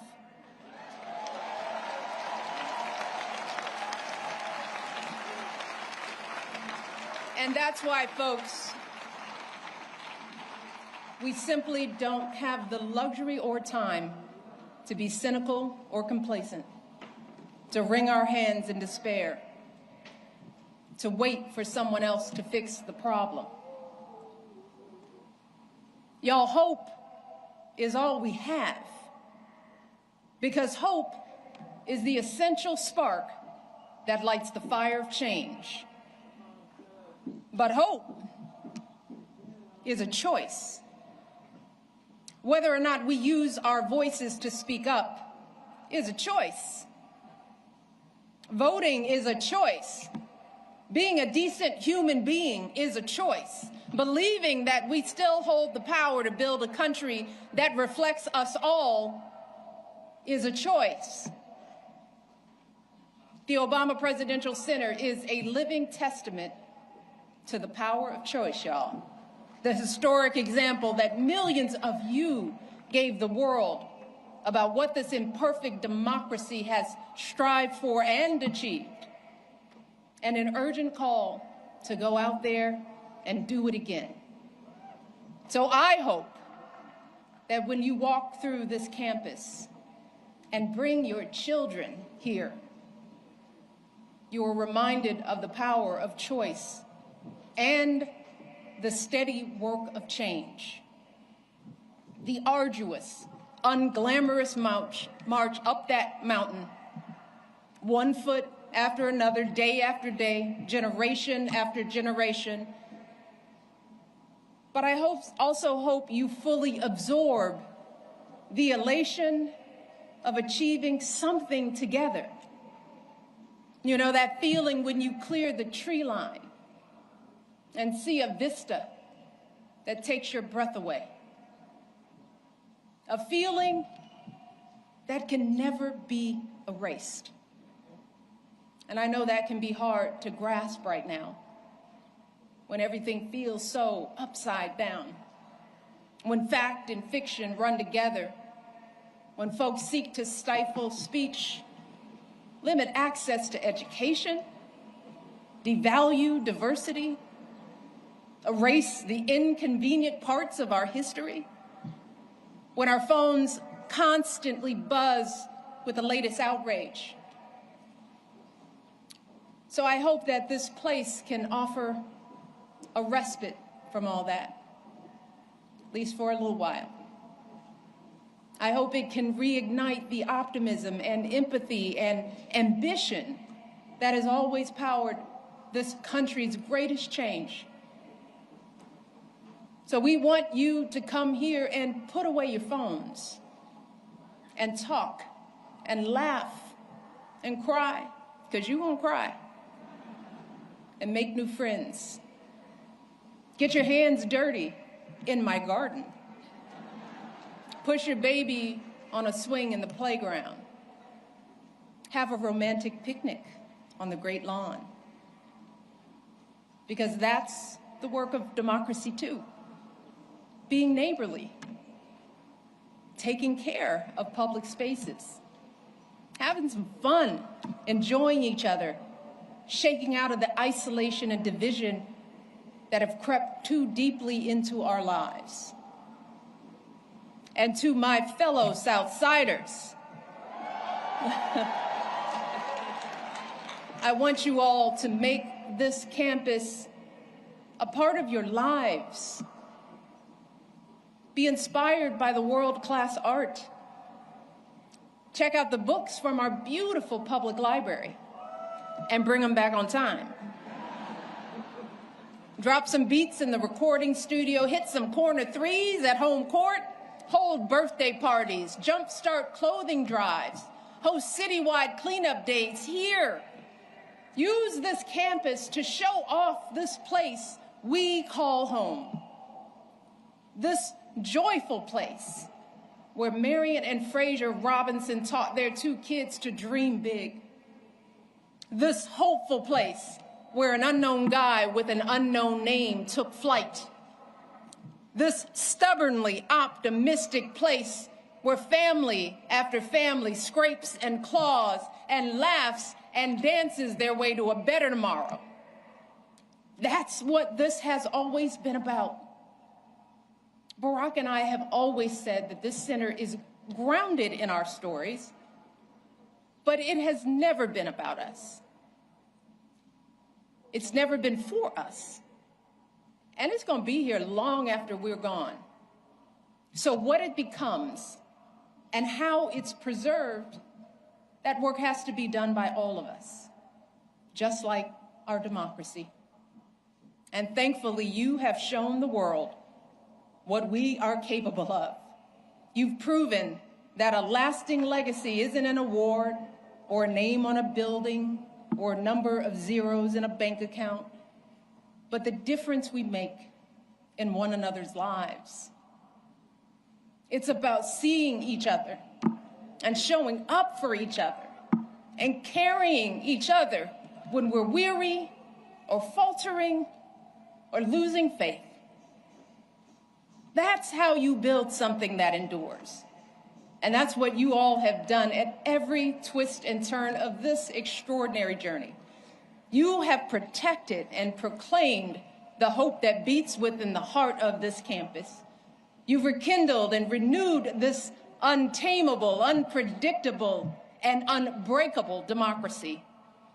And I know that you all are going to astonish us even more in the months and years ahead, because you all have proven beyond a shadow of a doubt that when we truly see each other, when we strive to bring out the best in ourselves and one another, oh, there is no limit to how high we can go. Thank you all. I love you all. God bless you, and God bless this country we love.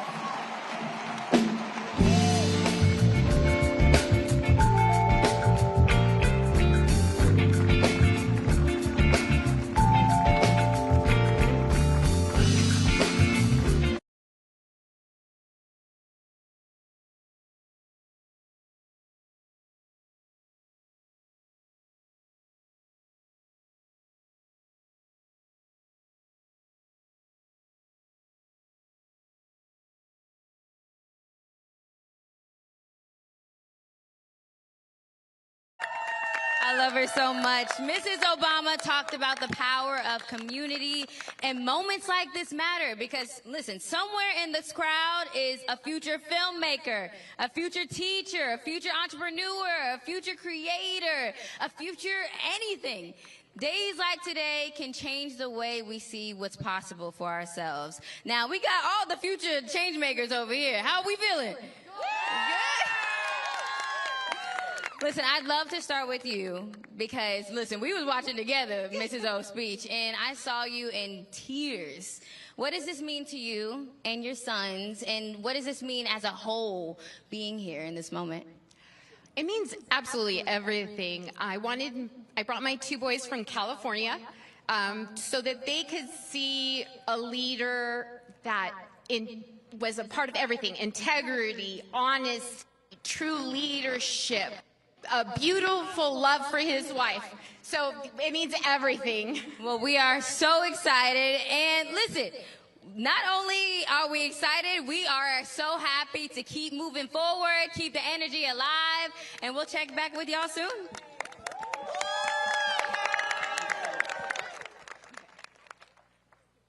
One stage, one world. That spirit comes to life on this campus and through our next artists. Please welcome Rock and Roll Hall of Famers, U2's Bono and the Edge, joined by Jackknife Lee.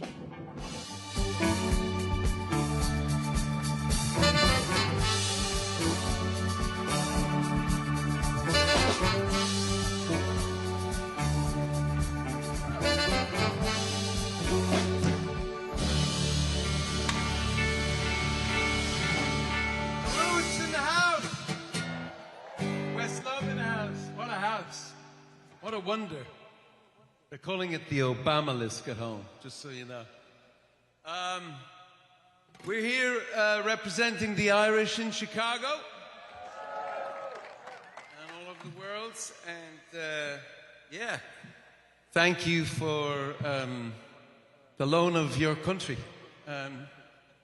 Some of us might not be, some of us are not giving it back. So here we go.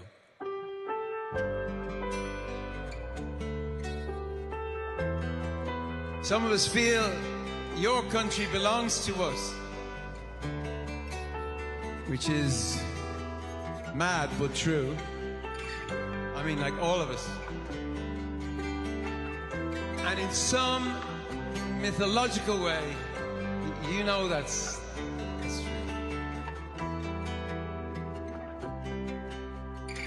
The more you see, the less you know. Sometimes you better and grow.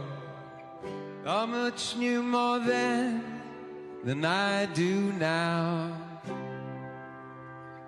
Neon heart, day glow eyes, city lit fireflies. They were advertising in the skies for people like us.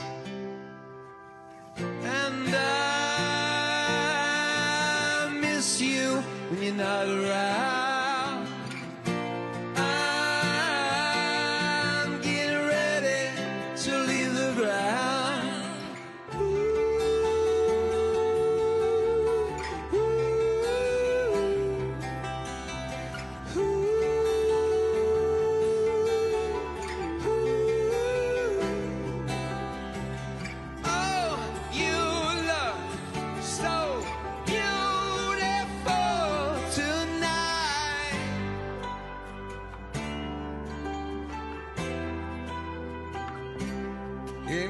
City of blinding lights. Don't look before you laugh. Look ugly in a photograph. Flash bulbs, purple irises the camera can't see. We watch you walk unafraid. Watched you in the clothes you made. Can you see the beauty inside of me?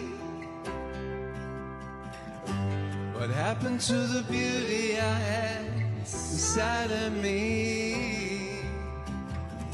And I miss you when you're not around. I'm getting ready to leave the ground.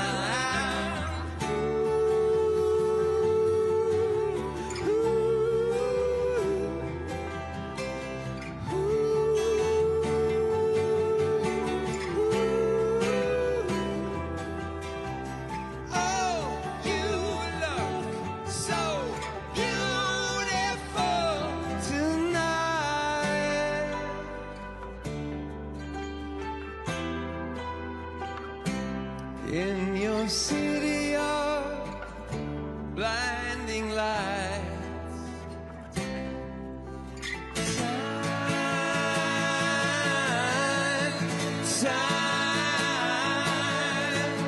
time, oh, leave me as I am.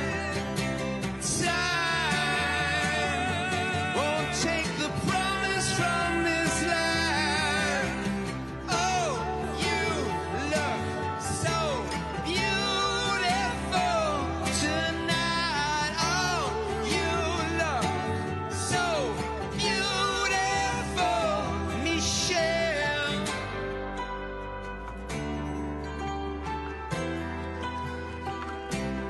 In your city of blinding lights,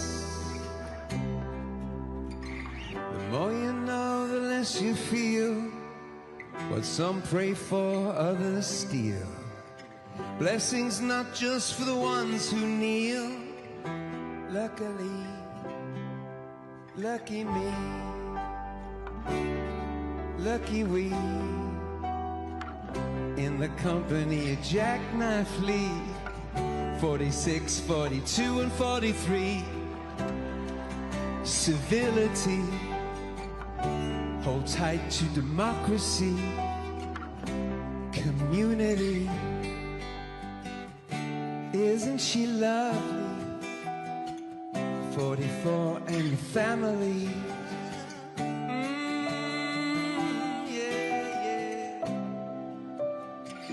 Michelle, my belle.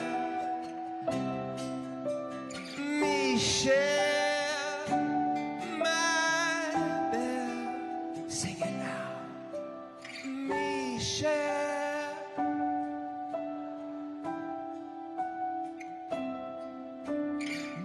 Michelle, my belle.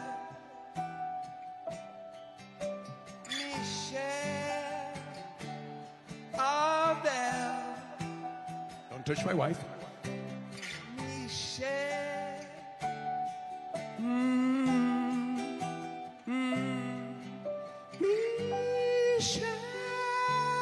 my belle.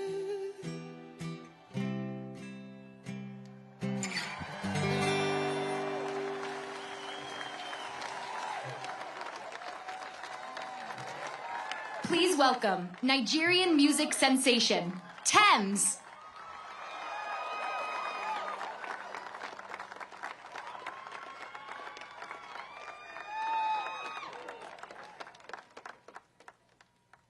Thank you.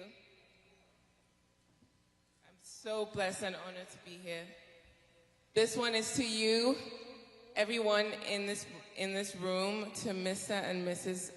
Obama, and to Sandra and all the family.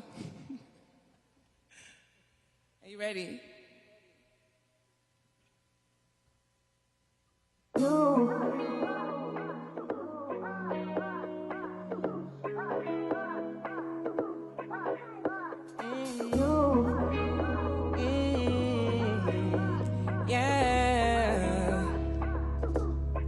This is my decision.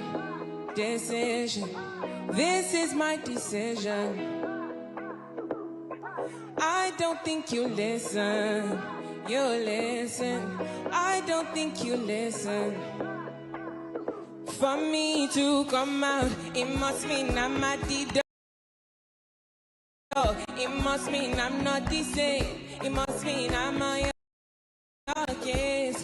For me to come out, it means that I'm at the door. I wanna show you my world.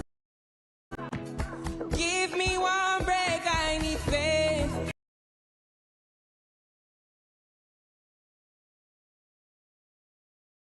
Faith to believe you, faith to receive you. Give me something I'm lacking.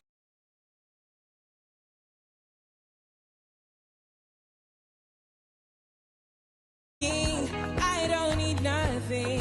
You are my everything. Oh yeah, only me and you. Only me and you. Only me and you. Only me and you. Only me. Oh. Show me your substance. Make me a person. Make me your person. Give me one break. I need faith. Faith to believe you. Faith to receive you. Give me something I'm lacking. I don't need nothing. You are my everything. Only me and you, yeah. Only me and you. Only me and you. Only me and you. Only me, only you. Only me, only you. Only me and you. Only me and you. Only me and you. In my head, only me and you. In my head, only me and you. In my head, only me and you. In my head, only me and you. Me and you. Me and you. Me and you. Me and you. Me and you. Only me and you. Thank you so much. Please welcome Latin music superstar Mark Anthony.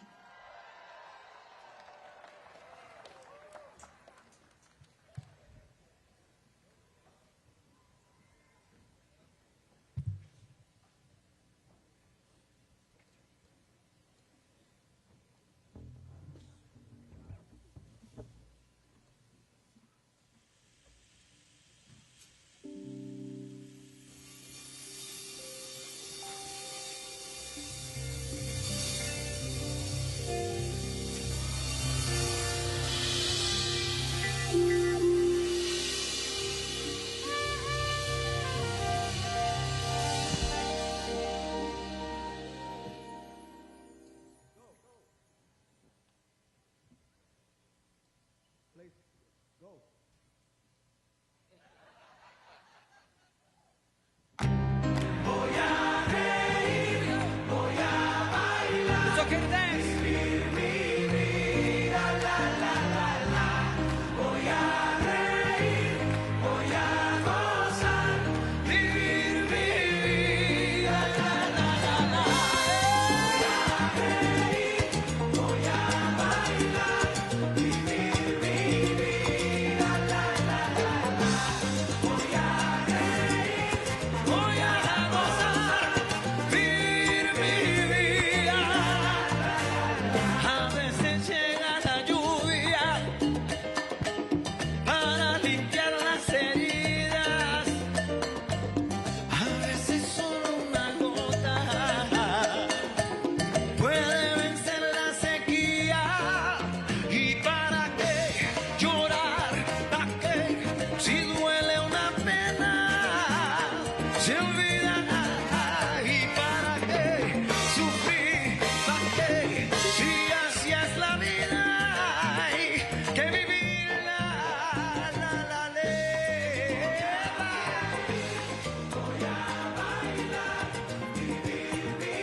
Siempre pa'lante, no mires para atrás.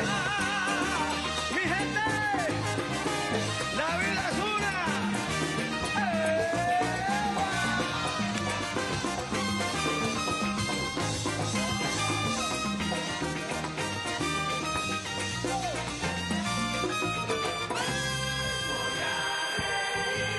Voy a bailar y vivir, la la la la. Voy a reír, voy a gozar, vivir mi vida, la la la la.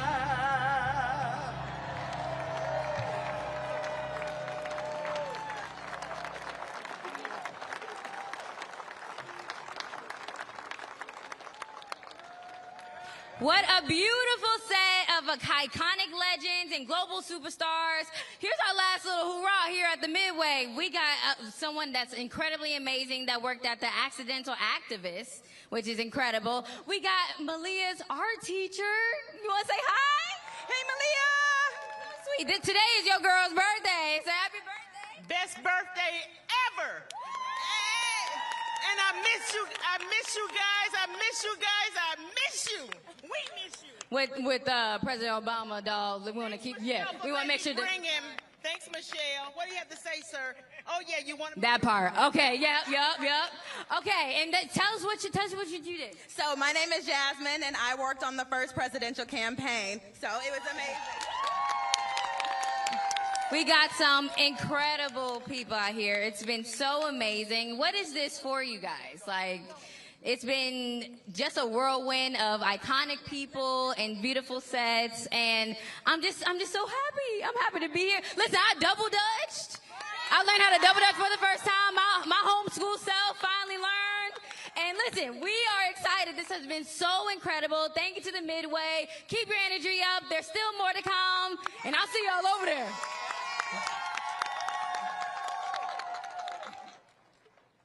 All the way from the president's hometown of Honolulu, Hawaii, please welcome an alum of the Obama Foundation Leaders Asia Pacific Program, Dr. Punihei Light.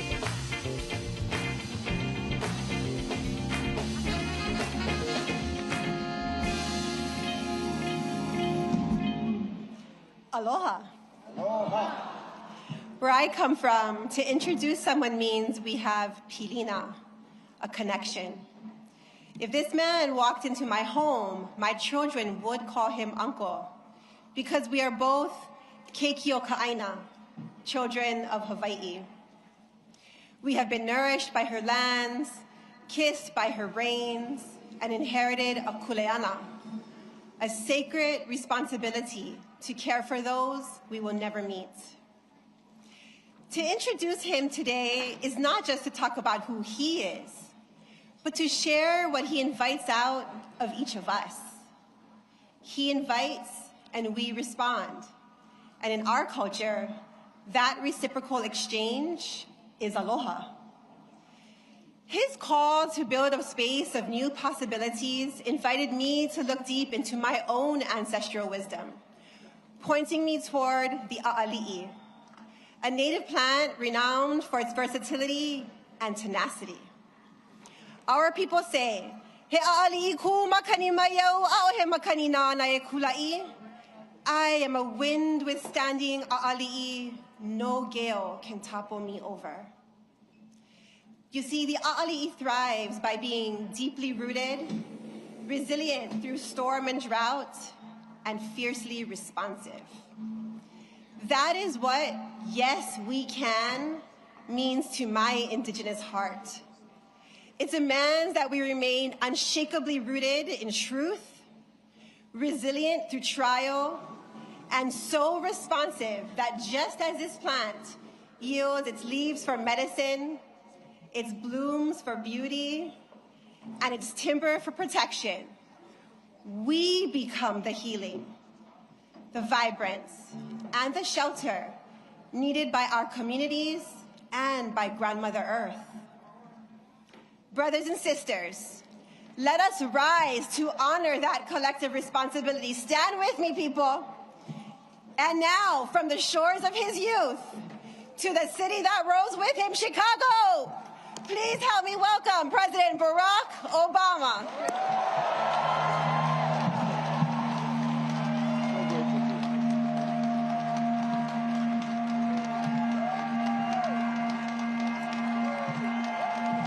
Hello, Chicago. Sweet home, Chicago. Please have a seat. Thank you, Quinta, for that outstanding introduction. President and Mrs. Bush, President and Secretary Clinton, thank you for being with us today and for your devotion to our country. And President and Dr. Biden, thank you for your steadfast partnership for 8 years. Joe, we started as running mates and ended as family. And we would not be here without you. And we are grateful.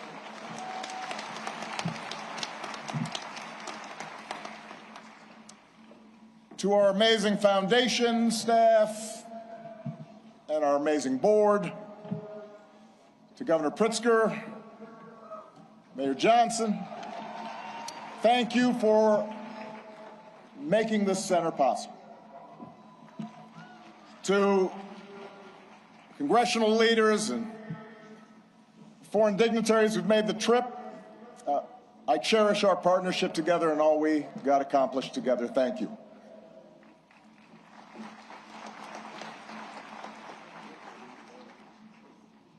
To Michelle, she did me wrong. She wouldn't let me see her speech. She knew she was going to mess me up, and she did it anyway. But she's always made me better. And I could not be more grateful. And to Sasha and Malia, what can I say? You mean everything to me. More than 40 years ago,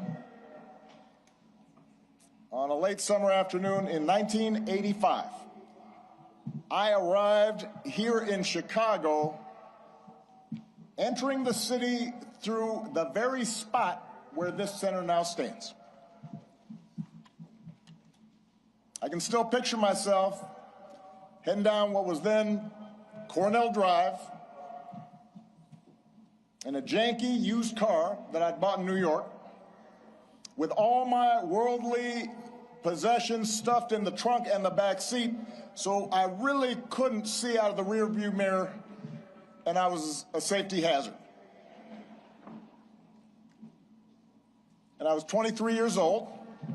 I'd just been hired by a group of churches on the South Side to help organize a part of the city that had been battered by steel plant closings and chronic neglect. And I didn't have much organizing experience. Didn't know anybody in Chicago. But I had been inspired by the civil rights movement, and I knew I wanted to make a difference. And although I wasn't sure exactly how I was going to do that, I was possessed with this abiding faith that if we could give people more of a say in the forces that govern their lives, if we could bridge some of the differences that drove us apart, then we could build an America where everyone counts and everyone has a fair shot and everyone belongs. Even a mixed-race kid with a weird backstory and a name nobody could pronounce.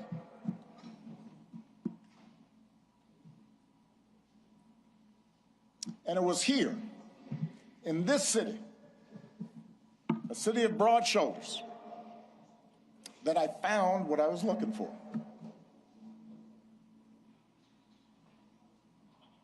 day by day, block by block, I got to know the people who lived here, their hopes, their dreams, their tragedies and their triumphs. I witnessed their resilience in the face of hardship and the quiet heroism of a single mom raising her kids and sending them to college on a secretary's salary, or the priest electing to stay in the city and open his doors to at-risk youth, even as most of his flock had fled to the suburbs.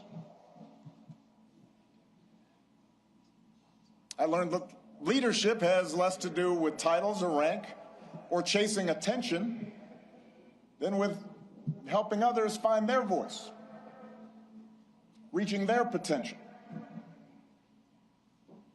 and sitting around people's kitchen tables or on their back porches, spending time in church basements, in barbershops. I was reminded that everyone has a story to tell if you just care to listen. Sacred stories, full of courage and humor and grace, and that each of those stories in some way connected to my own. In other words, I found my purpose here, and I fortified my faith here, and I found my community here, friendships that would last a lifetime. And I found a girl from the South Side who has been my greatest blessing. Michelle and I, our wedding reception was over at South Shore Cultural Center. You could walk from here. Our daughters were born right down the street. This is where we bought our first home. This is where our kids took their first steps. This is where I launched my candidacy for the Illinois State Senate over at the Ramada Inn on Lakeshore Drive, serving pretzels and soda, embarking on the path that ultimately and improbably led to this day. So, for me, this center could not be anyplace else. It's an expression of thanks, an acknowledgement that so much of what I hold most dear I owe to the people of this city and the people of these surrounding neighborhoods.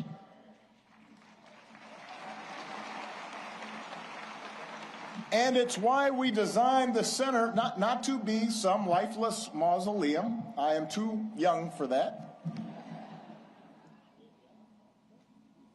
Not just a place to see Michelle's dresses, although I understand that will be the top attraction. We wanted it to be a vibrant, living celebration of community, where we can learn together and share the joys of art and music and sport and play. Because it's in those moments that we're reminded of our common humanity.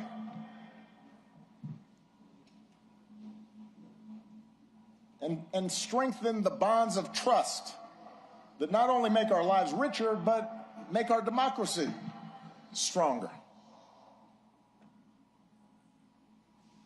Now, we also wanted this center to be a celebration of the extraordinary public servants, many of whom are here today, that made this journey possible. Some of you helped get me elected. Some of you I had to talk into joining my administration. Some of you were seasoned veterans who helped show a rookie president the ropes. But a lot of you were younger than I was when I first drove into this city. We're all a bit older now. Many of you have children of your own, even grandchildren. But the passage of time has only deepened my admiration for your talent and your dedication and your skill. It's only deepened my gratitude for how much you and your families sacrificed to make this country better. So when you visit this center today or in days to come, I hope you see yourselves and your hard work reflected in every exhibit. And I hope you take pride in what we accomplished together. You made that happen.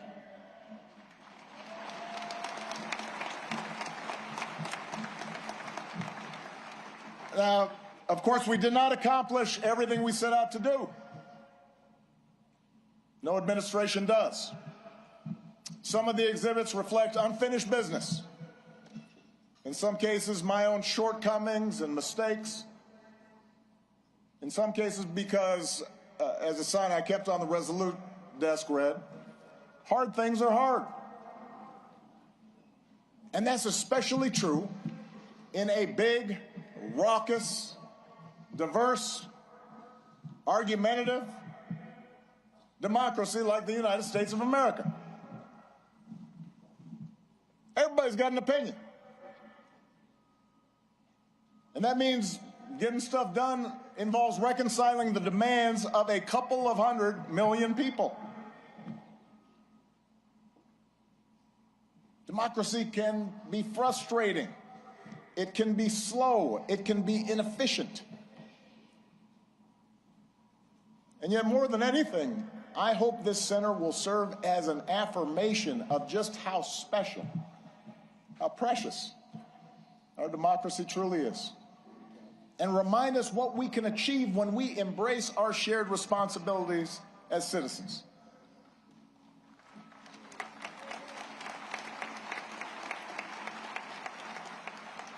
And since we're a few weeks away from America's 250th birthday, it is worth remembering just how radical the whole idea of self-government really was back in 1776. To that point, human history was a tale of conquest and caste and rigid hierarchies. A world where the strong dominated the weak, where power and wealth and status flowed through lineage, and the many were ruled by the few. But out of the fire and steel of a revolution, a different story took flight.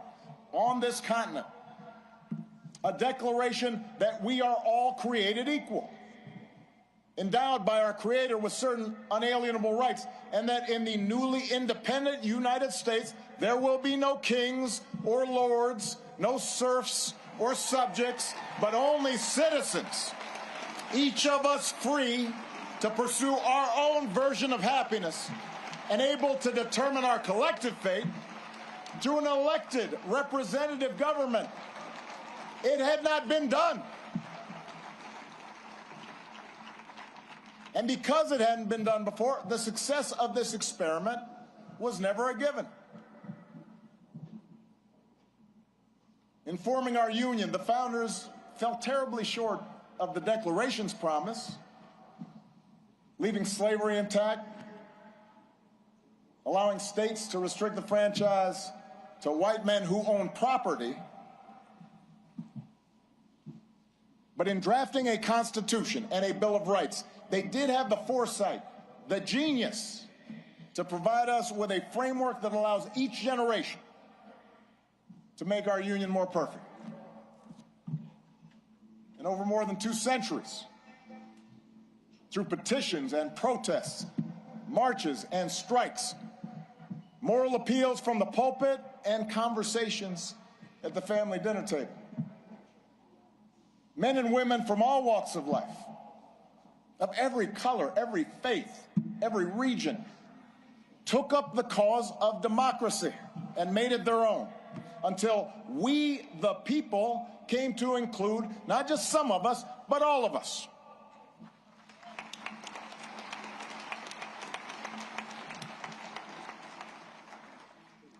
And that's why the story we tell in this building begins not with Michelle's origins or my origins, but with our nation's. With a founding era print of the Declaration of Independence, and a pen and ink stand used by Frederick Douglass, Lincoln's Bible, and a pamphlet by Ida B. Wells, suffragist buttons, and a hard hat worn by FDR's Labor Secretary, Francis Perkins. And it's why the exhibits here focus not just on policies, but on the shared values that make democracy possible. A belief in the intrinsic dignity and worth of all people, and that no one is above the law or beneath its protection. A belief in checks and balances in our government, and an accountability that comes with an independent judiciary and a robust free press. A belief that our military and law enforcement owe allegiance not to any president or political party, but to the people and our Constitution. A belief in the peaceful transfer of power after the people have spoken in fair and free elections, recognizing that in a large, complicated society like ours, no group or faction gets its way 100% of the time. And a belief that qualities of character, honesty, integrity, kindness, compassion, a sense of duty and honor, those things matter in our public dealings, just as they do in our private lives. These are not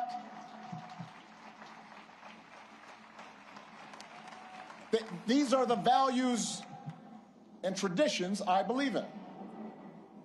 And they are not Republican or Democratic values. They're American values we can all share, regardless of party. Values every president here today, as different as we are, has tried our best to uphold. Values that John McCain and Mitt Romney believed in, no less than I did. It is our greatest inheritance, the story of America at its best, because it reflects a basic faith in the decency of our fellow citizens and the possibility that, despite all of our differences, we can see each other and understand one another and make common cause together.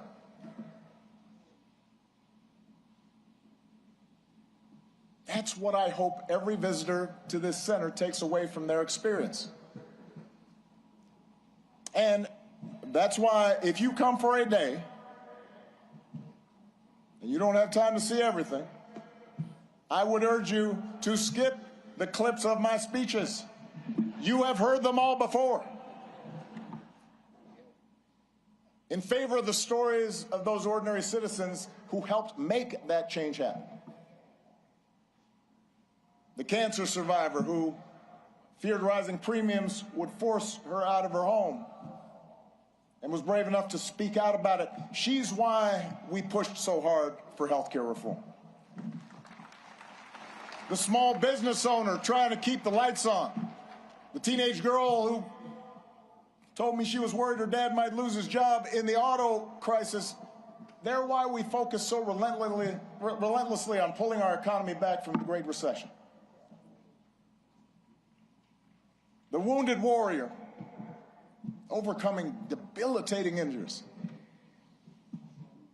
The gay Air Force major serving her country even when forced to hide who she was. They're why we worked to end Don't Ask, Don't Tell and care for those who've worn our country's uniform and do right by our military families. It's their voices that led to our successes.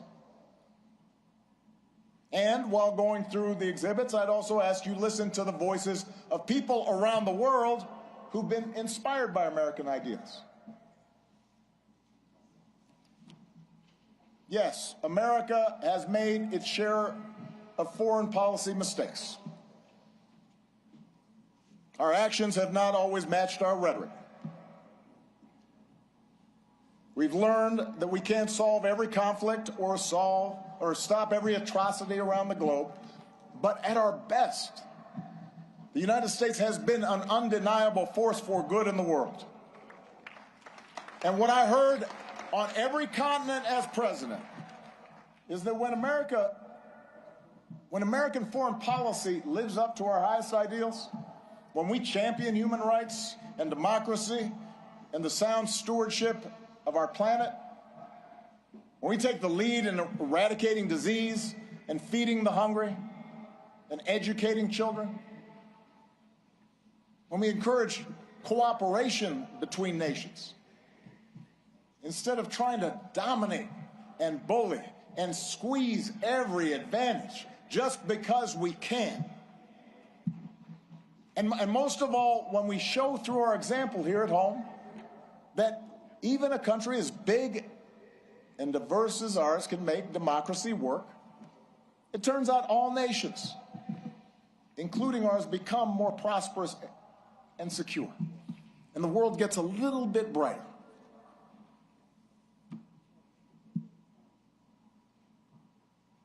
I recognize it's been almost a decade since I left office. In that time, we have lived through more war and a terrible pandemic, economic disruptions, mass protests, backlash against mass protests, political conflicts that have shaken the very foundation of our democracy.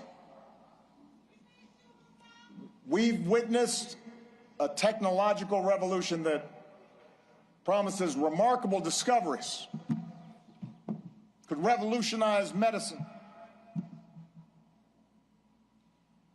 but is also accelerating inequality, that puts all the world's information in the palm of our hands, but somehow makes it harder for us to tell a truth from a lie, that connects us instantly like never before, even as it makes us more distrustful and more withdrawn and more fearful and more isolated from each other.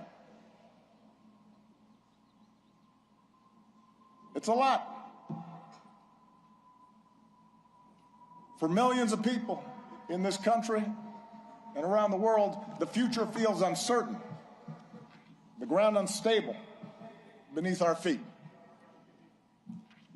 And as algorithms keep feeding us a steady stream of distraction and outrage, as only the loudest, most extreme voices get attention, fanning our prejudices, appealing to our basest, most tribal instincts, it's tempting to give in to cynicism and even despair, to stop trying. We start thinking that appeals to democracy and civic participation are corny and old-fashioned and boring and naive. That the very idea of working on behalf of the common good is a sucker's bet.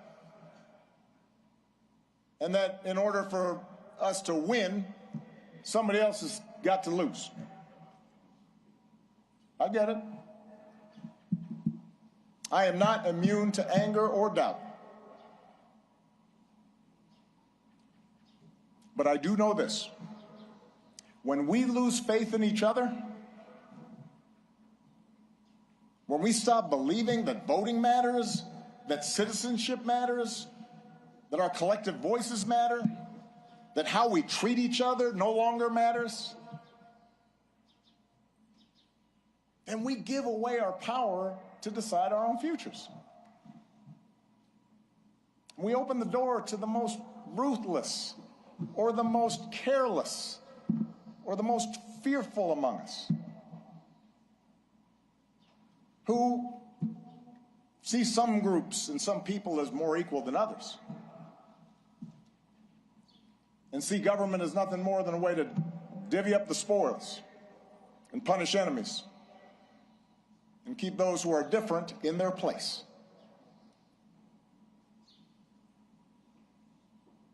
I do not believe that is the story of America that prevails in the end.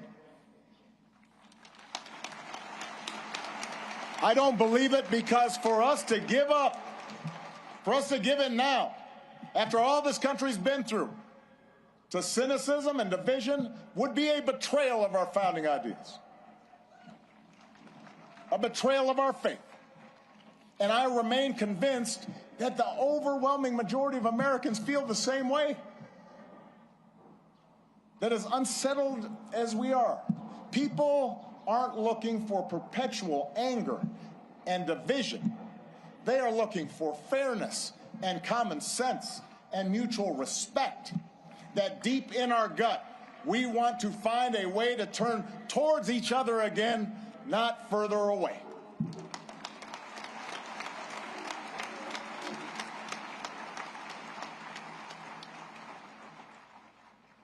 I believe this because I've seen it all across our country.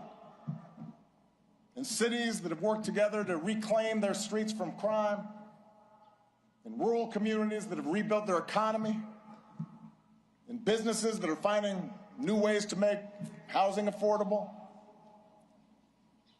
in those ordinary people in the Twin Cities who brave frigid temperatures, risk their own safety, standing shoulder to shoulder to look out for their neighbors and sometimes look out for strangers because they knew that was the right thing to do. I've seen it.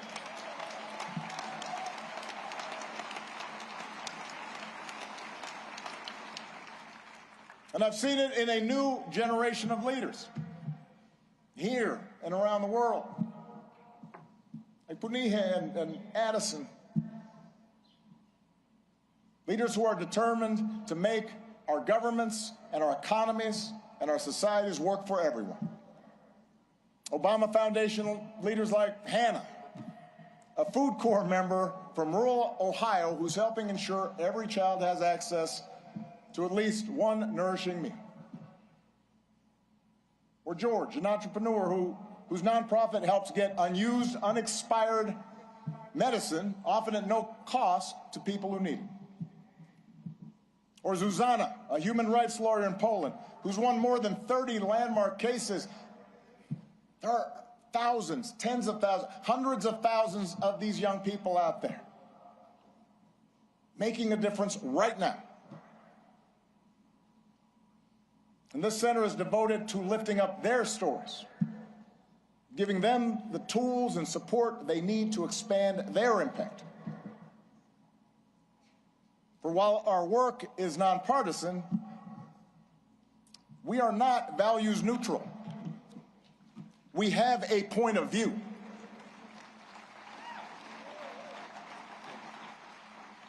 The exhibits in the center are not meant to evoke nostalgia for some gauzy bygone era, some unattainable past that we can dream about and say, oh, we miss you, Barack. They're meant to remind us of who we can be, to remind us of what's possible, so we can forge ahead, clear-eyed and confident, and do the work that still needs to be done. We can learn from the past, but America's story isn't frozen in the past.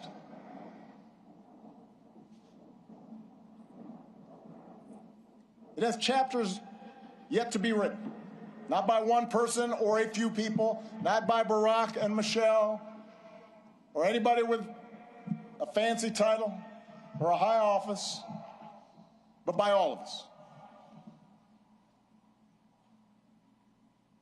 You know, one of the things a lot of presidential libraries now have in common is a replica of the Oval Office. And if you take a peek at the one inside this building, you will see some objects that carried some special meaning for me during the time that I was in office. There's a program that a friend from the South Side gave me that he had retrieved from the 1963 March on Washington. He was there. There's a Norman Rockwell painting of the Statue of Liberty with workers hanging on ropes, burnishing the torch that she holds aloft. And on the rug, you'll read words from some of America's greatest leaders, including a quote that inspired that arch that you see right there at the south end of the plaza by Martin Puryear. The arc of the moral universe is long, but it bends towards justice. And it's a quote that was often invoked by Dr. Martin Luther King Jr., but it originally comes from a Boston minister's sermon more than 170 years ago. And at the time, the abolitionist cause seemed lost. The Compromise of 1850 had made harboring fugitive slaves a crime under federal law, even in those states that had abolished slavery.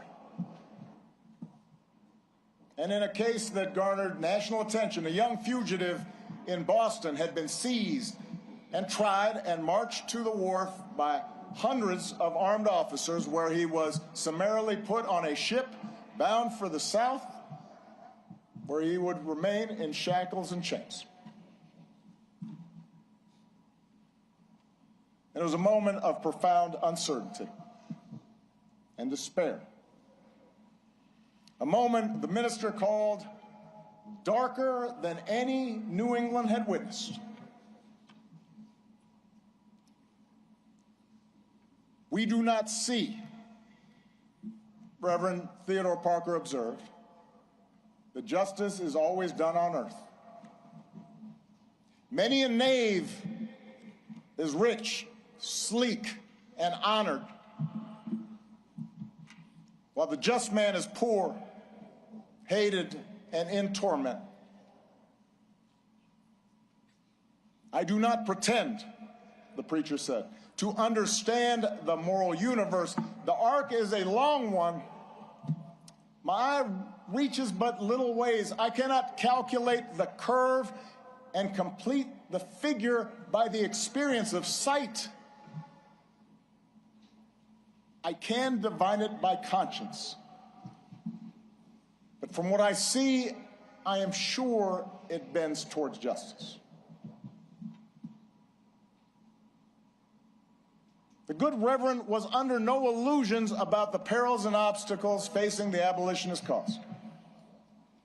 His words offered no easy answers, no comforting assurances that he or his congregation would live to see the progress they so desperately sought.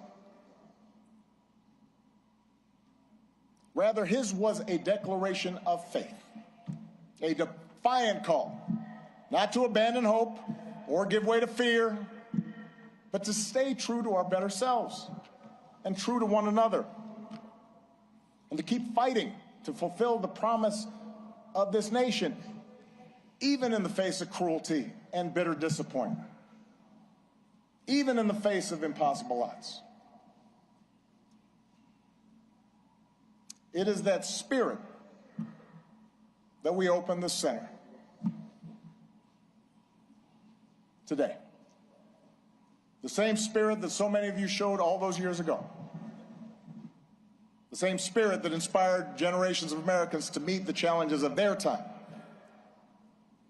The same spirit that is alive and well here on the south side of Chicago.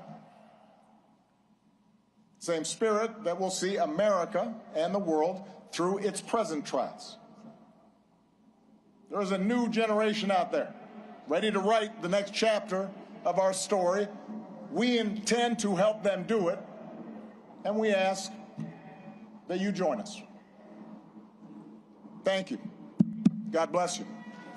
God bless the United States of America.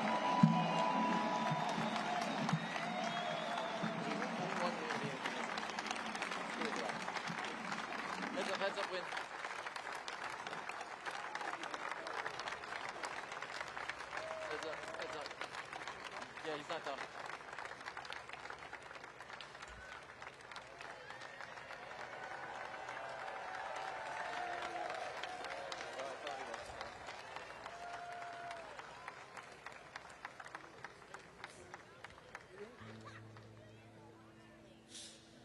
Hi, I'm Bruce, and and I'm so glad to be here this afternoon for President Obama and Michelle, Malia and Sasha. You know how I love you all. Oh, what a glorious task we are given to continually strive to improve this great nation of ours. That was from President Obama's speech at Selma. President Obama and Michelle, you have exemplified that ideal with lives that have served us all with heart and commitment, love, and compassion. This is land of hope and dreams. This is for you.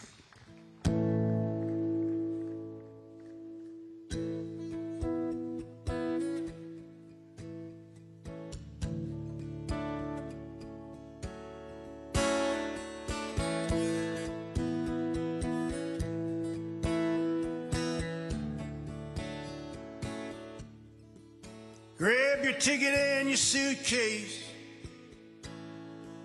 Thunder's rolling down this track.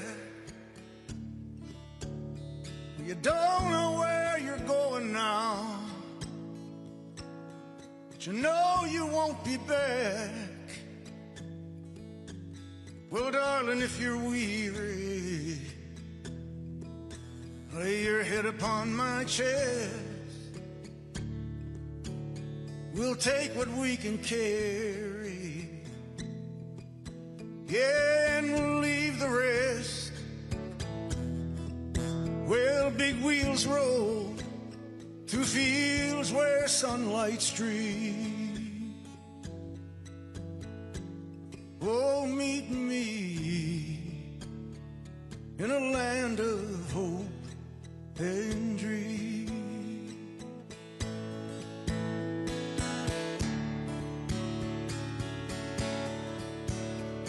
Yeah, well, I will provide for you when I'll stand by your side.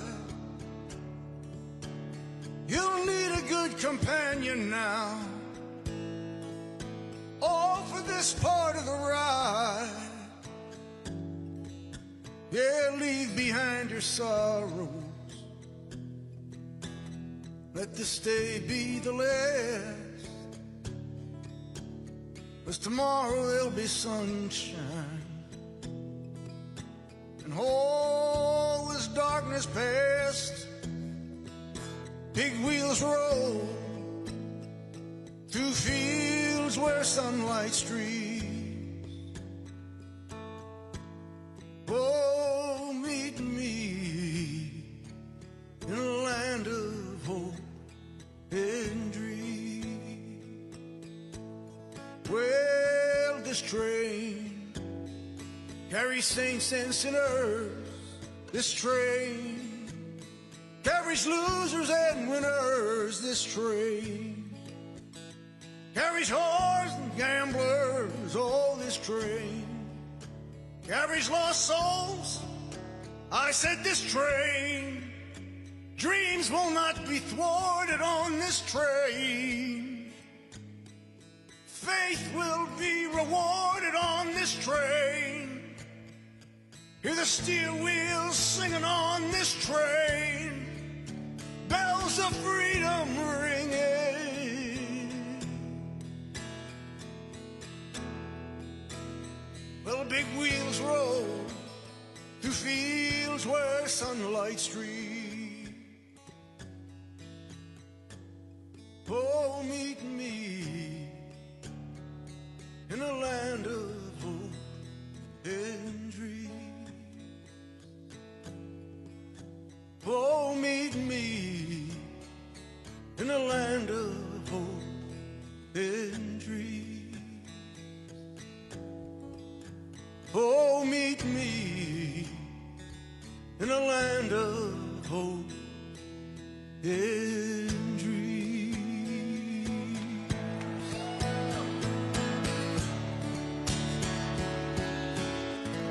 Thanks. I love you. Thanks, Brother Bill. Thank you. Thank you. I am honored to bring out one of my great heroes, the great, great Stevie Wonder.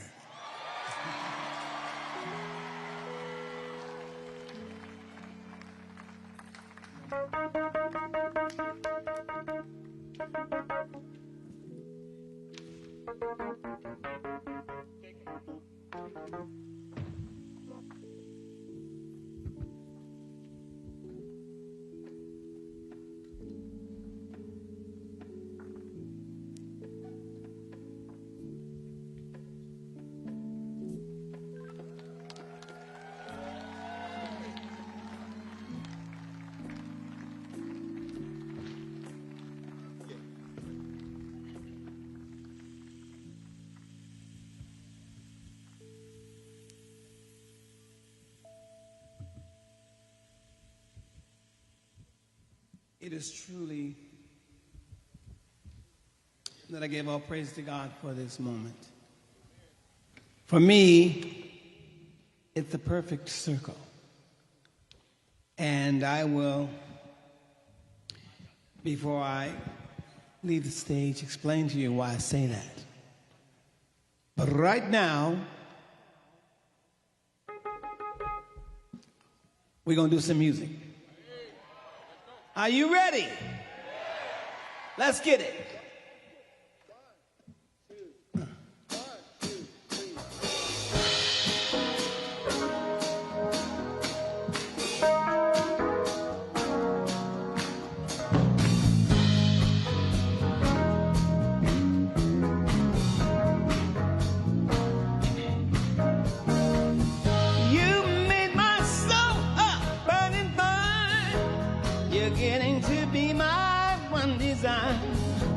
You're getting to be all that matters to me. And let me tell you, girl, I hope and pray each day I live a little more love I'll have to give, a little more love that's devoted and true. So all I do is think about you. Hey, baby, just think about you. Think about you, baby. Oh, just think about you. Maybe just suppose I should happen to cross your mind. Find some gentleman like me you've been even trying to find. And let me tell you, girl, think of how exciting it would be if you would discover it feels like me. If you would discover this dream is for two.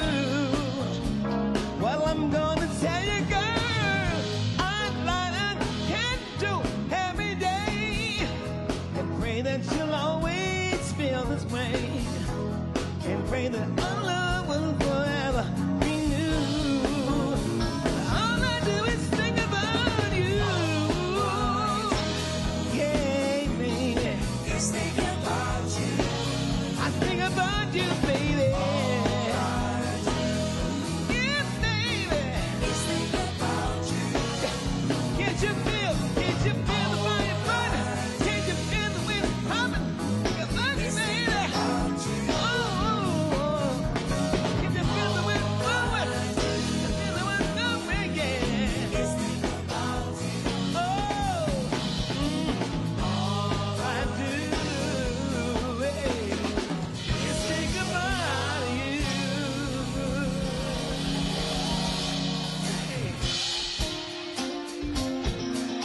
That's our song. Ha! I got full of Wednesdays too long. I'm wondering if your love's still strong. Ooh, baby. Here I am, I'm still delivered, I'm yours. And that time I went and said goodbye. Now I'm not ashamed to cry. Ooh, baby.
could be a broken man, but here with your future got to build, baby.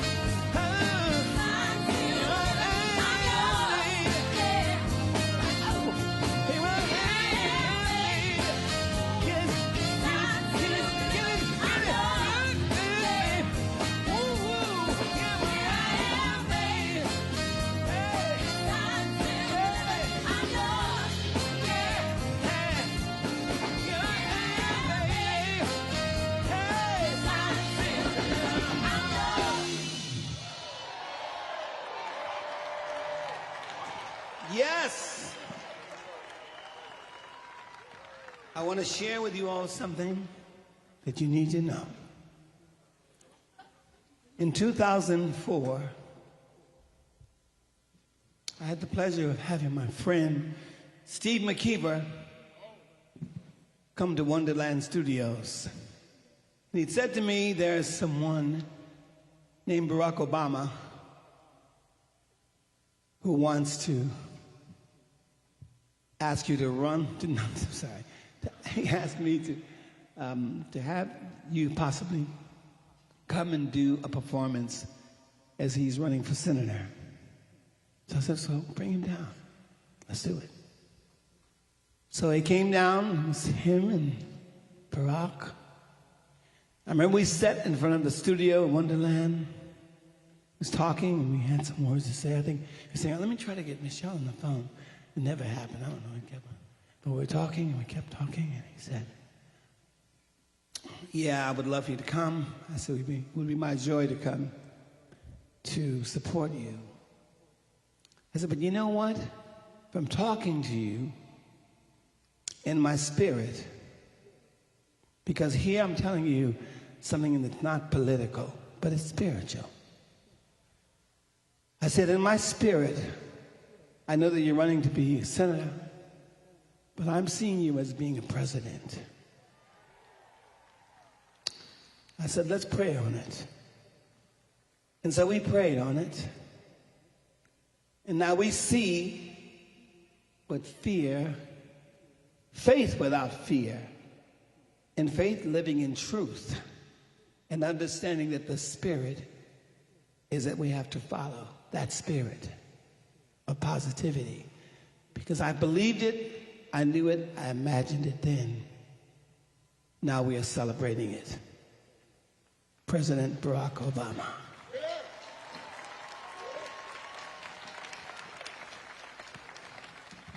So I want you to remember, all of you, never let fear put your dreams to sleep. Never. I have Jennifer Hudson, Christina Aguilera, John Legend, Eddie Vedder, Bruce Springsteen, in common. You're coming out with me? We're going to do this thing. Are y'all ready? Yes, sir. I don't care where you are in the world. Roots is going to be a part of this too. I don't care where you are in a part of this is a celebration. Because I knew, and we knew in the spirit, that positivity was going to win. Are y'all ready? Yeah. Are y'all ready?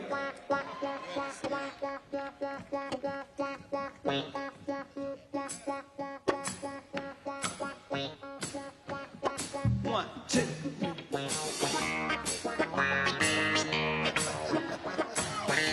Everybody put your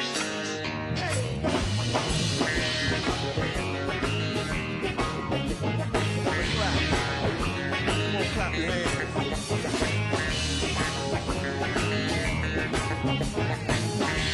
Obama sent a celebration. People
so dark, money, let me try it again.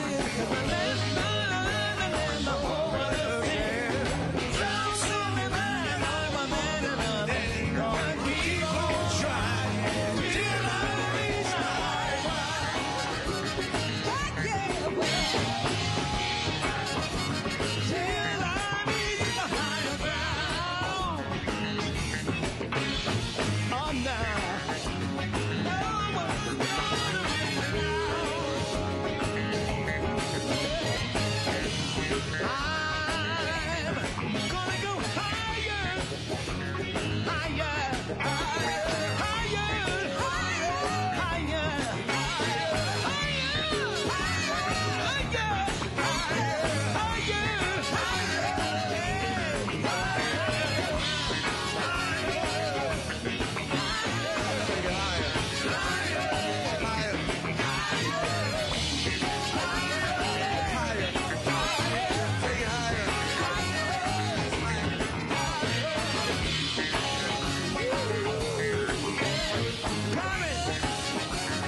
take it under. I'm on stage with my man Stevie Wonder. This is how it is, Southside 87. On stage with Jennifer Hudson and John Legend. This is how it be in the center, Obama Center. It's colder than winter, so beautiful, so beautiful. What I can do, check it out, it's usual. Usual like common for me and you. This is the type of thing that we can do. Like you too, just like Bono. We came to rock here live in Chicago. Yo, it's like this, we got the dream. On stage with Bruce Springsteen. Yeah. How can it be things can get better? Thank God I'm here with Eddie Vedder. We get it all together, we can storm. Constant show, you know the whole form. When it goes on, it keeps going on and on. Yo, I can keep lighting. Yo, can say respect to Joe Biden, President Biden, and Coach Bush. This is how I do, yo, Operation Push. As I push on down, I'ma keep jamming. Respect to who? Fred Hampton, and of course, all my people here in Washington. You know how we do, we all equal, saying the thing. This is like this Dr. King, we did it like this. Compton, we don't need no drama. Respect to Obama and Michelle. This is how we dwell. You can tell, check it out, never fail. This is like this when I come down, y'all. I can say, yo, we can stand tall. Yo, this is like this Chi-Town. We gon' take you, Stevie, to higher ground. Yes, sir.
Stevie Wonder!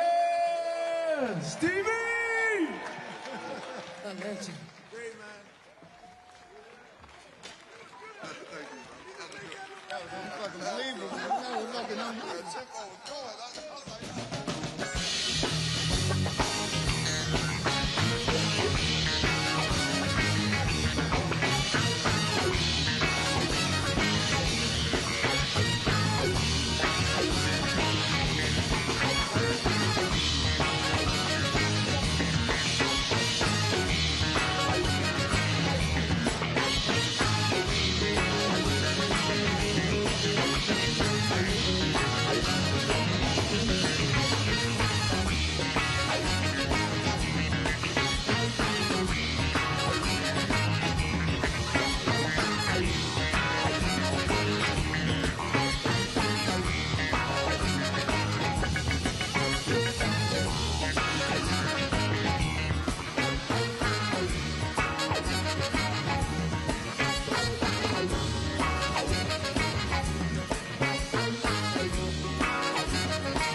Thank you for joining us today.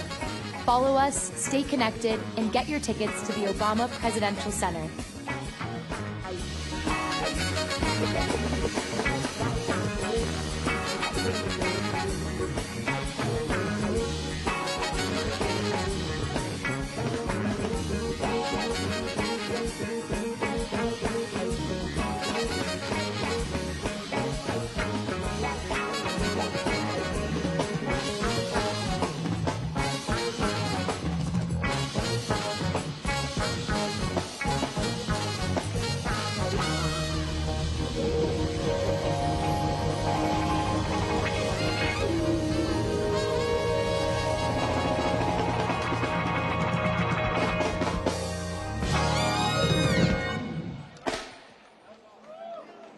My granddaughter.